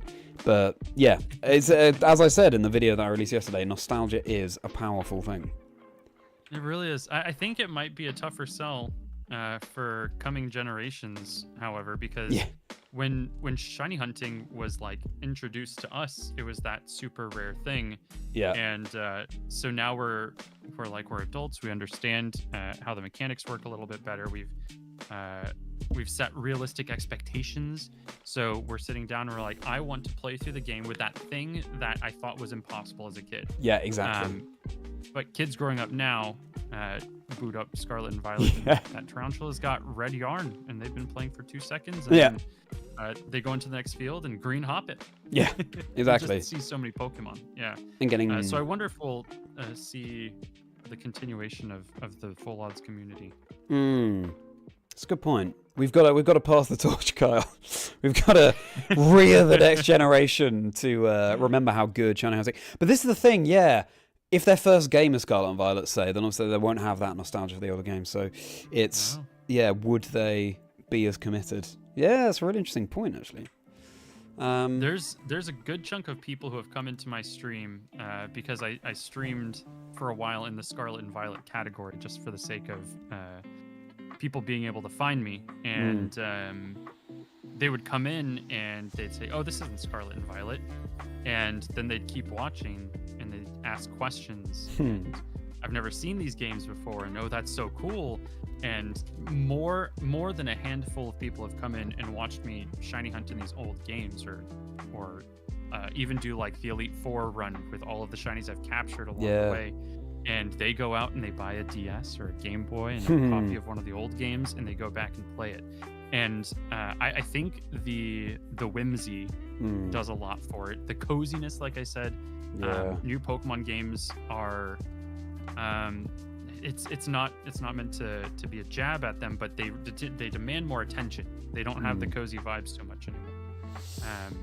And I think there's still a craving for that kind of content. So that is one of the main reasons that I'd like to see them re-release these old games, because I think the newer generation would appreciate all of the analog that goes into it, and also how cozy it can be. Yeah. Wow, we are sound like such old timers here, Carl, but I totally back in my day. Exactly. Yeah. No, I totally agree with you. Yeah. You haven't seen a shiny in Scarlet and Violet, Jeff. I think that just by the nature of how the game populates Pokemon on your map, I think a shiny has appeared based on how long you've played the game. You just didn't see it, buddy.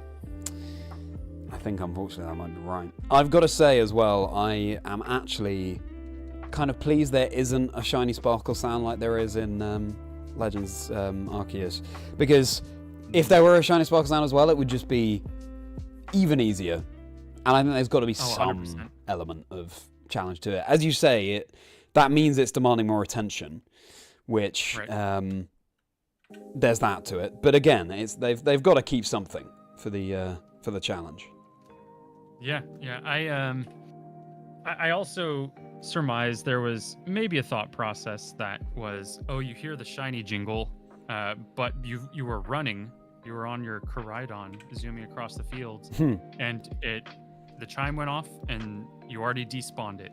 It's already gone because you were running so fast. True, yeah. And you turn around and lose your mind combing through the pixels on your screen. Where did that come from? Yeah. So I think there was a balancing act that definitely went into play there. That's true. It's less good for accessibility as well, of course. 100%. So I completely agree with that. It will be interesting to see how it's approached for Legends ZA. Yeah. There was so much quality of life improvement that went into Pokemon Legends Arceus. I'm hoping they carry over all of the cool things like the shiny jingle and the way that once you load in the map, the Pokemon are there and they don't just disappear because you walked too far. But I hope they ditch the whole battle mechanics, because that was confusing as to how the level 26 Pikachu knocked down my level 86 Typhlosion. I don't know how that happened. That's really weird. The number of times playing Legends Arceus, I totally agree with you. Fun to try something new with the battle mechanics, but when 100%. The opposing Pokemon moves 6 turns in a row and you still haven't moved, it's like, sorry, can I do my move yet? Or can I get one attack in, please? Are you still going? Yeah. And they're clearly not doing that at ZA. They're doing this almost, it looks a bit more like Pokemon Go style, where it's more real time, and we'll see how that works. But that was the main drawback for me about Legends Arceus, because once you beat the game, it made it for me so much less replayable because I wasn't as interested in how the battles worked. Yeah. I mean, we're also VG fans. Yeah. For the competitive circuit, so we are not the target audience. Yeah, it's true. Going to be hard to please us because what we prefer is probably not the most interesting thing to casual fans. It's interesting though. As well. It's a really good point, and if they're gonna try and play with how the mechanics work, do it in a game like Legends Arceus rather than a mainline game. But also, just. I maintain that part of the reason why Pokemon has been so popular for so many years is because people just like the base mechanics, and it's sort of 100%. To me smelt a little bit of don't fix what's not broken sort of thing, and I'm sure there are many fans who came to Legends Arceus. Maybe it was their first return to Pokemon after a long breakaway, maybe even since Generation 1. It was like, oh, they're doing something new with the games. Who were like, but I just, the battles are so fun already. Why have they... Right. I didn't think it needed to be changed. It is interesting to play with it, though. I do agree with that. Yeah.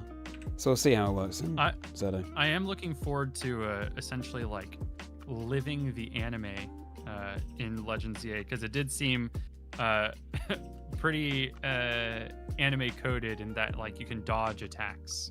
Right. And I just think of all the anime battles that I watch where Ash is like, Pikachu, dodge it. And I'm like, whoa. Yeah. Is that what my opponent's doing every time I use Chi-Yu? Yeah. Just dodge it. Yeah. I don't see that button. Or like seeing a Pikachu electrocute a Rhyhorn, and it's like, no. Well, they aimed for the horn, Charlie. It's okay. It conducts electricity. There we go. Surely you knew that. I can't find that button in my game, Kyle. I can't find the aim button and go for the horn. Oh, I think Legends CA will actually fix that for us, and we'll now be able to aim for the horn. Yeah. There. You're so excited for ZA. Yeah, I think, to be honest, because it will be essentially a 3-year break with no mainline game released. They could release anything, and people would just be head over heels for it, because it's been. I mean, we're so spoiled as a community in terms of how frequently these games get put out, and we're so lucky to be a part of a community that is in a way that is such a big franchise, because it means that there are the resources to put out multiple kinds of Pokemon game. But 3 years has been a big gap. At the same time, it still feels like, in a way, I still remember when they first announced Scarlet and Violet on that Pokemon Day in 2022, and it doesn't seem like that long ago simultaneously. It does not feel like it's been that long. Yeah. I still remember the Zacian versus Zamazenta trailer for when Sword and Shield was announced. That still feels like not too long ago. Yeah. So it's been moving pretty fast, and I will not be upset if they decide to take longer to do a better, like a more thorough job Yes. on the next generation of games. Agreed. And make a big full experience. And I think if they're worried about keeping our attention, they have all of these Hall of Fame games that are just ready and ripe to be put on the eShop. And, Yes. Charge me $15 for Pokemon Fire Red and Leaf Green version. I'm down. Yeah. I'll do it. Absolutely. Yeah. Really, who'd have thunk? I'm sure when, Pokemon came out and Pokemon Mania was at its peak, that's one thing, and then Gen 2 comes out, and maybe they start to see numbers dwindle over the years, but it feels like it's a very exciting threshold that Pokemon's on right now, especially with Champions and things coming out. We will completely have to see. You're excited for ZA, but PLA was a perfect format. Ooh, interesting, Rich. I will be right back. My son has requested my presence, and I'll use this opportunity to refill my water. That sounds good. I'll leave Charlie unmuted so you guys can hear him still on my side. I'll be right back. Hello, Kyle Stream. Great to see you. Wonderful to hang with you. How are you all doing today? Bear in mind I won't be able to see your responses, but hey. Hope you have a fantastic day. And I hope you're staying cool as well. Even in the UK, it's very warm right now. Let me catch up on some of these messages. Shiny Honey, welcome to the chat. We got Quick Panic on call. He's just popped out. But I hope you're doing very well, Shiny Honey. And hope you're having a good weekend. Yeah, we found a shiny. We found a shiny Apom. Only a few encounters, really, after Kyle found a shiny Doduo on tonight's stream. We've both failed. So, we bring each other the luck of encountering the shinies. But, yeah. Clearly not the luck of capturing them. Hope you've had a good weekend, though. I hope everyone here is staying cool. Yeah, merry folks, say hello to Kyle's stream, for sure. Does Kyle's stream have a moniker? Does it have a name that they go with? We are the merry folk in my community over here because I'm Charlie Merriman. I'm merry by name and merry by nature. The Panickers? I hope not. Quick Panic. The fast ones. The Swifties. I think that's already taken by Taylor, unfortunately. Taylor Swift. Either way. Hope we're all doing well. Last day of Safari Week, and I probably would have...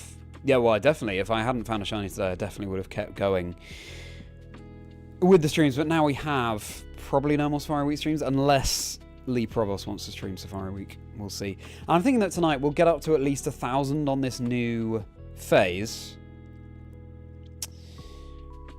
And then probably call it a day.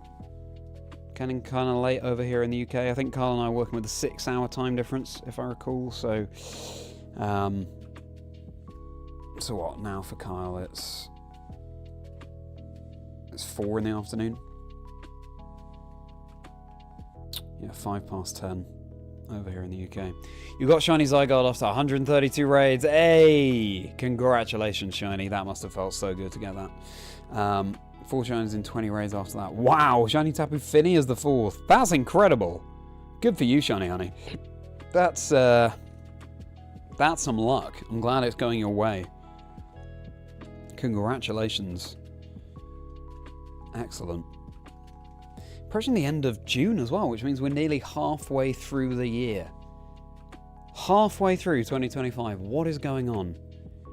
What is going on? Genuinely, the start of the year feels like, I don't know, a couple of months ago to me, maybe? Crazy. Question to chat. Are you pleased with how your year is going? Are you, if you set yourself goals for the year, maybe New Year's resolutions, do you feel like you're on track? I hope so.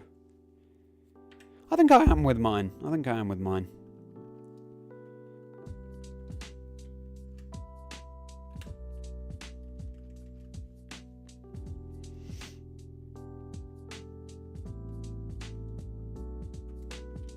Alright, 908 encounters. So, we essentially found the shiny Apom at odds. 8,194, I think it was. Which was amazing. I've never had as punctual a hunt as that. If only you had to find the shiny after 8192 if one hadn't appeared yet. But of course, that's not how it works. We're going to go very under odds on this next one after going 50,000 for Venonat last year.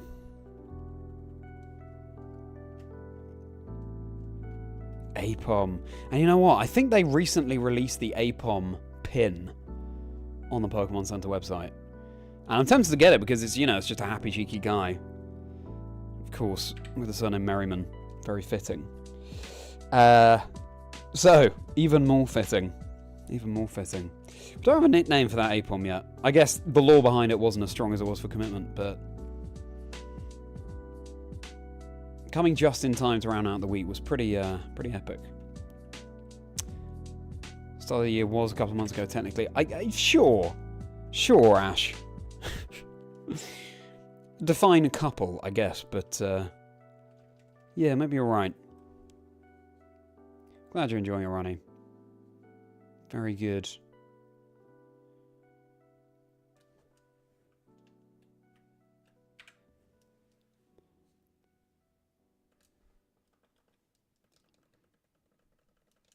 Well, yeah, it starts to raise questions about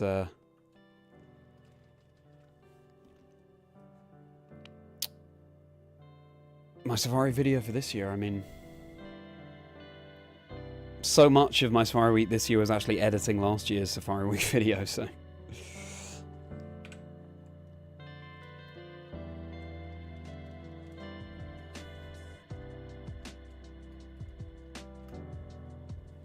means I wasn't as locked into Safari Week as I might have been. Maybe we find another shiny tonight. We'll have to see.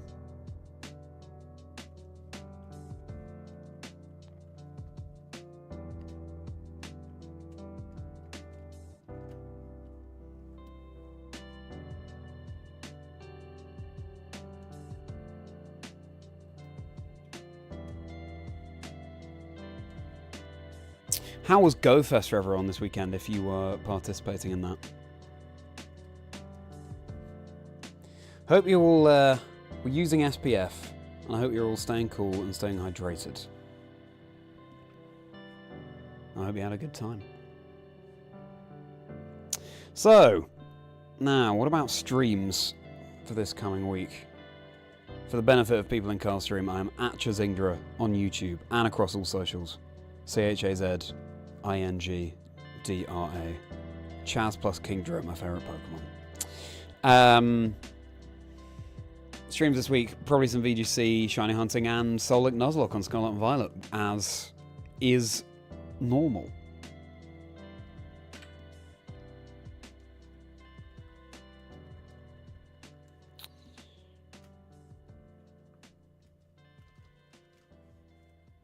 Nice to settle into that routine. Nice to stream with Lee again. And yeah, as I said early on in the stream, I've got 3 recordings in 3 days coming up this week.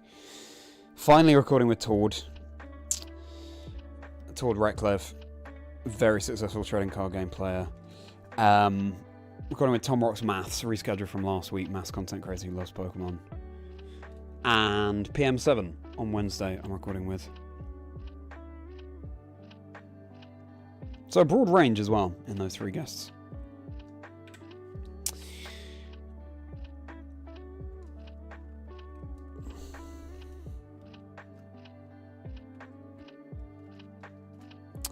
So Ronnie, you walked 20 kilometers today. Good for you. 28 shinies over the weekend.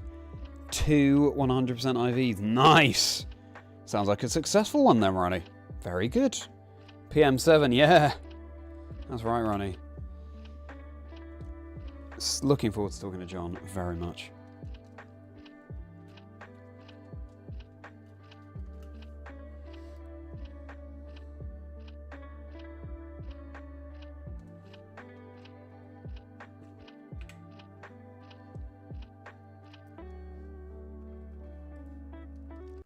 Well, I hope Carl comes back soon, because I don't think I'll be able to stream for too much longer, actually. GoFest was okay, you didn't play much yesterday, but you got out today and met Professor Oak himself. Hey, from Lee Streams. Very good. I'm glad you met in person. Love that. And Rich, my goodness, how is your holiday going? So you were in Spain. Hope you're having a fantastic time. And I dread to ask this, but what's the temperature like over there? Hope you're staying in aircon. I'm sorry again about the weird alignment of screens on today's stream. It's because both of my Game Boys needed charging at the same time, and that's leaving limited room for the DS's to be behind them.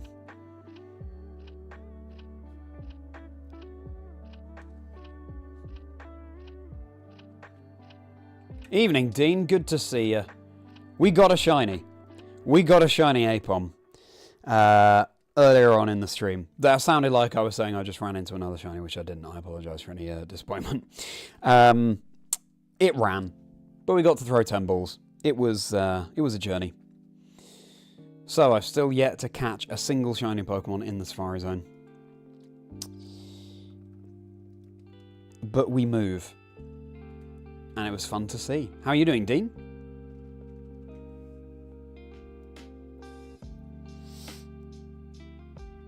Didn't get a ticket, those were full odds. Oh, nice. Got 3 shinies. Wow, shiny Zama still eludes you. Great shinies that those Pokemon have too.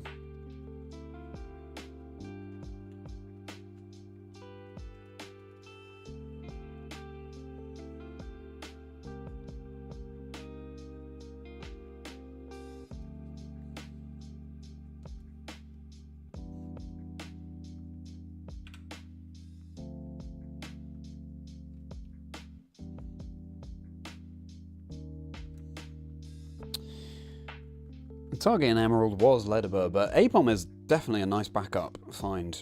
That cheeky grin. Love it. Spain is lovely, very warm, up to 35. Wow. Yeah. Hopefully, though, a more pleasant temperature now we've hit the evening. Maybe a nice evening stroll.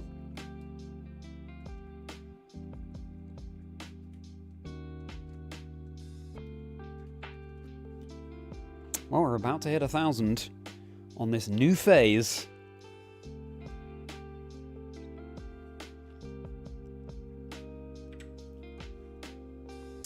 Well, now I've found the shiny Apom, it means I can, you know, start to think about a Safari Week 2025 video. But I think, yeah, my focus now in terms of content is the EUIC video. 2-hour mammoth. I'm assuming it's going to be 2 hours. When I revisit the scripts later this week, maybe it will be cut down. But yeah, I hope to get that out around August. So yeah, July is going to be full of EUIC. We'll see if I am able to get it out in that time.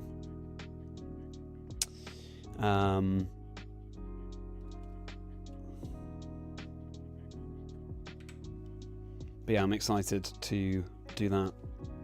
Do the more competitive content.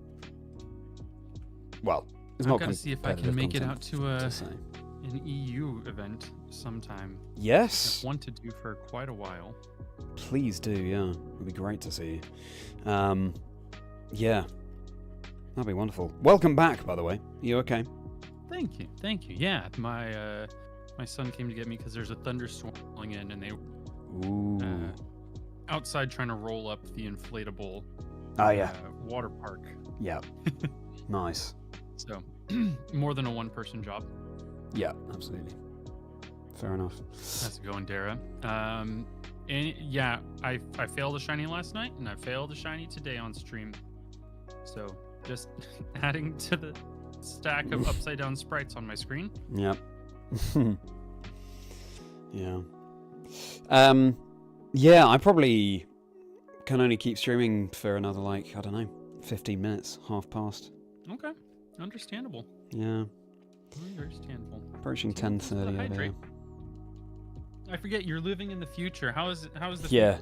Oh my god, it is wild. You should see the new these new blimps that they have. They're just flying around and they're distributing in fact, I mean it's kind of cool. They're distributing retro Pokemon games. So just Gen 3 cartridges. Oh my gosh, the future sounds beautiful. It is. It's all going to change in the next 6 hours for you, Carl. It's that is great. Is my record for shinies failed going to change, Charlie? Or yes, it is. Yeah. Oh, really? I've Okay. seen it. All right. Yeah. No, it's changing. But, Well, from my fantastic Pokemon Violet future paradox to your past paradox, how is it in the past? Have they invented electricity yet, or? Oh, no. No. I'm in the timeline. We just decided to not do currency. We didn't do electricity. Yeah. We're hunter gatherers. Yeah. And our Pokemon games run off of hopes and dreams, which is pretty cool. Amazing. And presumably it's those hopes and dreams that are also meaning you're able to stream right now. Exactly. Yeah. We decided it's a fantastic renewable energy source Mm. instead of using fossil fuels. And Yeah. it's great. Also, universal healthcare for the whole world. It's great. Wow. Okay. That sounds less like the past, to be honest. With your comments. Yeah. Are you saying you guys don't have that in the future? I don't want to disappoint so- you, but yeah, that's So it gets worse. You could say that. You could say that. Ugh. But it's weird because 6 That's not hours great ago, news. I was not experiencing all the things you're experiencing right now. So yeah, parallel timeline. I don't know. Yeah, that must be what it is. Yeah. Yeah, maybe. Wow. Maybe like an Avengers situation. where, Sure. like, going back to the past is now your new future, and you can't influence your past in Yeah. the future. Yeah. Right. Yeah. That butterfly effect. I think it must be that. And you're even more in the future, Ronnie. Yeah, exactly. Must be what it was. What's it like, that extra hour in the future? Yeah. Yeah, it'd be amazing to see you in an EU event, Carl. I'm imagining that, as no EUIC is probably the one that you'd have your eye on. Probably. Yeah. It'll also depend on just what dates Timing, work with my 9 to 5 job. Also, I have to travel occasionally for bigger meetings. I work from home predominantly, but every once in a while, every quarter, I have to go in and work in person. Not a huge fan, but alas, keeps the lights on, along with my hopes and dreams. Yeah, exactly. And mainly that. Yeah. That would be amazing, Rich and Riley. Yeah. It would be a lot of fun to do a big old meetup. Oh, it's dark an hour in the future, Ronnie. That's a shame. Sorry to hear that. Targeting EUIC a Valentine's date with the Struker other wife. Yeah, of course, EUIC falls over Valentine's Day next year. So, yeah, that's going to be a real test of some people's relationships. Do you prefer Pokemon or me? Sorry, babe. I've been with Pokemon longer. Yeah, and it's true. you'll understand. Yeah. Yeah. Is your wife much of a gamer? So she grew up with an older brother who played Nintendo games predominantly, and she liked very much to watch him play. So it was kind of like her television. Was watching her brother play. So she had fond memories of especially Legend of Zelda: Ocarina of Time. And then eventually she started doing like Dance Dance Revolution. She would go to the arcade all the time to do that. And I convinced her in 2016 to pick up a copy of Moon version rather, when I picked up Sun version, because she lived for 8 years in Honolulu, in Hawaii. So she finally decided to play a Pokemon game, and she beat it. She played all the way through, beat the final trials and the Elite Four, and she did start a copy of Violet version, but that was when we had our second kid, and she was just like, I'm going to stick to books. She prefers books. Okay. But she's not averse to gaming at all. I see. Okay. I remember you talking to me actually on the podcast about your wife playing through Moon. I believe you talked to me about it then. Yeah, nice. Very likely. I recently found that cartridge. I was trying to start 2 shiny hunts for 2 of the Alolan starters. They're very lengthy resets, so I wanted to do 2 at once. And I found her Moon version while looking for my Moon version that did not have a save file on it. And I started up her file just to see where she left it off. And she had like a level 74 Incineroar in her party. Blaze ability, so it's not a war criminal. And 5 Alolan Meowth in her party. And I cannot for the life of me figure out what she was doing because the Alolan Meowth are all level 40 something. Why? What could you have possibly been doing? She just loves the cats. I mean, that's all I can. Yeah. That's all I can imagine. Barb, congrats on the shiny Shuckle and Emerald. That's incredible. Best of luck on the catch. Very nice. Very nice. It's just a team of cats, guys. I have no clue what she was doing. Yeah. I took the DS turn and I was like, hey, what were you doing here? And she's like, I don't know. One of the Meowths was nicknamed after her family cat. So it's like the Incineroar is nicknamed Mango, which is our family cat now. And then the first Meowth in the party is named Potato, which was her family cat. And then the rest were just 4 nameless Alolan Meowths, all well above the level you find them in the wild. So she went through the trouble of training them up, and I maybe pick up. I didn't check their abilities. Maybe I should do that. Wow. Bizarre. Yeah, well, hey, again, like we were saying, Pokemon offers so many ways of playing. I know. Tosso, going to go to a different country across the pond. Yeah, exactly. I'm glad, Ronnie, that your boyfriend understands. Your wife doesn't play, but she happily sat with you today while you did some pogo grinding. Good. Yeah, well, there we go. That's, that's true love in many ways. We're finding all of the Venonat right now. So, hey, ending with the shiny Venonat, my goodness. Yeah, maybe one with, like, blue contacts. Yeah. Absolutely. Although, the idea of a Venonat wearing contacts and how on earth it would maneuver its tiny, tiny arms to get those contacts into its eyes. That would be an adorable comic for somebody to illustrate. It would. I guess, though, the arms may be tiny, but the eyes are certainly big, so I guess, big target. They're probably huge contacts, right? Yeah, exactly. I can imagine Venonat getting around that by, like, it plants them on the floor and just sort of face plants into and just, like, falls onto it. Yeah. I like that explanation. Yeah. Congrats on the catch, Barpix. That's amazing. Well, the Shuckle. That's fantastic. Yeah. I didn't know that. That's an incredibly unique shiny hunt, too. Yeah, so Shuckle can appear in the Emerald Safari Zone. Yeah, if you rock smash in the Emerald Safari. Oh, rock smash. That is intense. Good for you. The fact that it was a capture as well, that is wonderful. It's almost a guaranteed capture. It's something is it? like 94% of the time you will capture it in your encounter with it. And somebody found one last year and failed it. Oh, no. Had already, like, started celebrating. Oh, no. Like, when they found it, like, oh, right, this is so awesome. I can't wait to, et cetera, et cetera. And then it breaks out of the ball and flees. And he's like, what? 6%. You can fail it? Oh, no.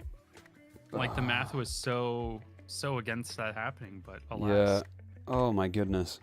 I was just thinking as you said that, well, if I'm desperate to just catch something in a Safari Zone, maybe I go for Shuckle next year, but the fact that someone still failed it, that is brutal.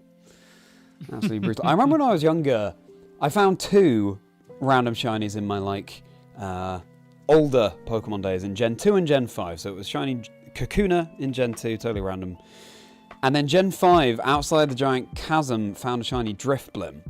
And yeah, very cool. And again, I hadn't seen a shiny since that Kakuna, so I was like, oh, okay, they're still around. And I think something that makes shinies so special is the fact that they're barely referenced in the games, more so nowadays.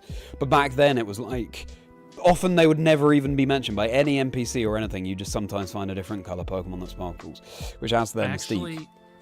I have 2 favorite NPCs specifically because they do talk about shiny. Yes. In the old games. Yeah. There's a trainer that is on the route to the east of Mahogany Town. Yes, I was just about to say. If you talk to me, says, did you know that Pokemon are more valuable if they are different colors? Yes. Then he says, what? You mean that's not true? Which I don't like that part. That's totally incorrect. And then there's another one in. It's Gem 5. I think it's Hailstone? Black 2, White 2. I think it's Nimbasa. I think it's the electric gym. Nimbasa. Yeah. Nimbasa, you're right. And you go into the apartment complex, and on the bottom floor, there's a guy with a Krokorok. And he's like, I wonder what colors shiny Krokorok is. Yeah. And I love that. Yeah, that is yeah, so yeah. cool. It's the first time someone uses the word shiny in the game as well, I think. It is. It is. Very cool. But yeah, so I find the shiny Drifblim, and I'm like, oh, this is incredible. The reason I'm in that area is because it's one of the areas in the game where you find the highest leveled wild Pokemon, and I'm training up a team and doing, testing out competitive things. So I'm well aware that Drifblim in this area normally have Explosion. And so I'm slightly scared. I managed to catch it, and from that experience, I decide, oh, well, I guess if you find one of these differently coloured Pokemon, I didn't even really know they were called shinies at this point, it's a guaranteed catch. They're so rare that the game just says, here you go, have it. Because this Drifblim didn't use Explode or Explosion, and now, my eyes have been opened. Now you know the truth. Yeah. But very cool shiny to have. I still have that cartridge of white upstairs. That's pretty cool. No, I haven't, Dara, not yet. There's a female NPC in Lake Rage who makes reference to seeing a pink Butterfree. Oh, yeah, that does ring a bell, actually. Oh, I've got to go back and talk to a few NPCs. I don't recall, and I play so much Heart Souls. Yeah. Now you've done... Well, I guess, so you've done your Shiny Badge quests on those games, but now you're doing the Kanto leg of them doing Shiny Badge quests. Is that right? Nice. I found ones. I like the idea. I always have a headcanon story. It makes it easier to write the script, especially. Yeah. But I like the idea that we had Pokemon trainers like Harrison in the Gen 2 anime at the end come in with their starter Pokemon from the region from which they hailed. So he brought in Blaziken, and he was just in the Johto League and just brought a bunch of Johto Pokemon along to the league, but kept his Hoenn starter Blaziken. So my headcanon for this is the two Johto trainers are going to get a new starter in the Johto region, and they're going to head over to Kanto and start catching some guys. Yeah. So one of them went after Bill's Eevee. So I've done that hunt twice, and I don't think I'll ever do it again. That was enough for me. And evolved into Espeon, and that Heart Gold that's at like 19k without a shiny is going for the Karate Master's Tyro, and it'll be a Hitmontop. Very cool. Yeah, I'm excited. Very for nice. this. Yeah. Wow. Yeah. Shiny Badge quest in those games, doing both the Johto and Kanto, that's no mean feat. Exciting times. No. Favorite memory A from lot a of shiny people was in skip Black the 2. Kanto part, and I don't know why. Yeah. Ring the Bell in Celestial Tower, descending off that and finding a shiny Litwick. Very cool, Ronnie. And that's a great shiny too. The Blue Flame. Nice. Okay, so I'm on 1,144 encounters. Let's get up to 1,200 and then we will call it there. I So, think that's reasonable. if one of these shinies is going to come for us, Kyle, it's got to come in the next 50 or so encounters. You know, Charlie, the beautiful thing about shinies is it only takes one encounter to find a shiny Pokemon. You're so right. You're so right. And we'll Every find them at shiny the you same found time. has occurred on that single encounter. Yeah. Part of me was wondering if Dojo and Apom would trade games, so you'd find an Apom and I'd find a Dojo and mine. It'd be cool if it just ran across the sea. That'd be fitting. From Texas over here to the UK. Just a quick hop across Yeah. the pond, as they say. Exactly. A couple of teddies. Because I was shiny hunting on these emerald cartridges last year, and obviously after 50,000 encounters still didn't find anything. So you always have that wonder when you have a new cartridge of a game. Maybe this one doesn't have shinies in it. You always have that irrational thought. But it's good to confirm that it does. I've still yet to find a shiny on this English emerald. The shiny switch is flicked to on your cartridges, so that's good. Oh, yeah, I knew that was the thing. Yeah, good. Yeah, you just gotta Nice. turn it on. Yeah, Side of the okay. cartridge, Yeah, it says oh, I shiny see. Yeah. On. Yeah, nice. Perfect. All right, then. Thank you very much, Ash. Have a very merry rest of your day, and I'm glad that you were here for that shiny Apom. Thank you very much. Yes, sleep well.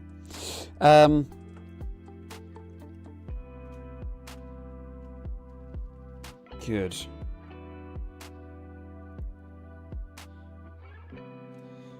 Alright. So, you're going to close out this phase. If you were to find another shiny on tonight's stream, would you then do another phase? Nope. Okay. That'll close it. I think it's 4:30 p.m. my time. It's not too early in the day to say, you know what, we did it. We finished Safari Week. Yeah. I'd be happy closing it out at this time and go and maybe play Tears of the Kingdom for the rest of the evening after sorting all the footage. Ooh. Yeah. How do you sort your footage? Unfortunately, it's been recorded on stream and also locally and also on my Osmo Pocket. So I have 3 sources to combine. I see. But essentially, I just organize all of my footage into folders by video concept. And so okay. these will all just get fed into the Safari 2025 folder. And Yeah. I think I'll edit this one. I paid my friend Ronk to edit my last video, which was great. Yes. But I do love the process, and that was Agreed. essentially because I was on the NAIC to IRL pipeline, and it was very tight. Yeah. So I'll edit this one. I also love the editing process. It's like, it's obviously an inherent thing about editing is it's a lot of screen time and a lot of being sat down if you don't have a standing desk, which I don't.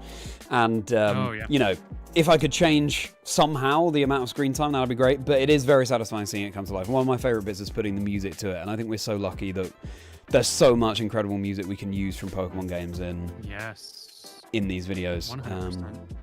Yeah, it's really enjoyed the edit for the Safari video, although my computer crashed 3 times over the course of Friday while I was editing. Obviously, it was on all day, so that's partly it. It's quite hot, that might be something to do with it. But I'm just slightly concerned because the Safari video was half an hour. I'm projecting that the UIC one will be around 2 hours. And so, yeah, I probably some component needs to be upgraded in the mix, but not quite sure what that would be yet, but yeah. I can explain that in a bit here, Geordie.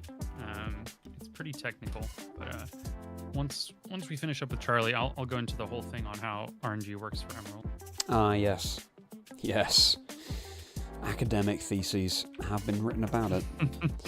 I unfortunately know everything about it. Unfortunate for you guys. That's important. It's important. And I was thinking about this the other day, how, like, that just one little mistake, if it was a mistake, putting Emerald out and it has that RNG, has now developed so much into its own lore and how everyone's talking about it. Probably at the time when Emerald went out, they were thinking, oh, no one will know. It's just hey, it's one of those things. They didn't think anybody would ever care. Yeah, and exactly. I do think it's funny that Game Freak and Pokemon companies like, well, they're going to play the new game. Yeah. And they accidentally made really, really good games with a lot of lasting memory that, you know, an individual human is pretty nostalgic. Yeah. So they will 100% go back and feed on that serotonin source whenever they can. Yeah. And now here we are. Yeah. So we did notice, for the record, Game Freak. Yes. Guess I wasn't clear. I mean, very fittingly. Oh, there we go. That's 1,200. I've got the ding dong as well in fire red. So seems fitting. But we always do a bonus round. And at some point, the shiny will come on the bonus round. So let's see. On these 3 remaining consoles, who's going to be on the bonus? We've got a Ledibur. It's not shiny. That's the main target here as well. Sunkern is not shiny. And a Nidoran female. Also not shiny. Real shame. That was so close. If they were just a different color instead, they would have been shiny. Tell me about it, yeah. Sunkern in particular, I mean, there's always the concern. You just wait, and you're like, Yeah, exactly. Missed one of those. Well, GG's. I mean, the time has flown, as it always does, Carl. Of course. I very much hope, again, just this pesky time difference, isn't it? But I very much hope we can do some more streams together, you know, in the not too distant future. Yeah, something shiny plus battle again would scratch an itch that I have. Let's do that, absolutely. And also, I feel like when it came to the battling bit of that quest, you were just fully in my head. At that point, I was like, yeah, of course he knows that my Swampert is threatened by a double super effective grass type move. Of course he's not going to target that. So I look forward to I guess my brain was just so frazzled because you found I think you found your entire team in the one stream. Every single one of my shinies was rarer than all of the shinies that you found. Yeah. You were working with better shiny odds than I was, and I still cleared it, and then subsequently found a full odds shiny Deerling while you were still going.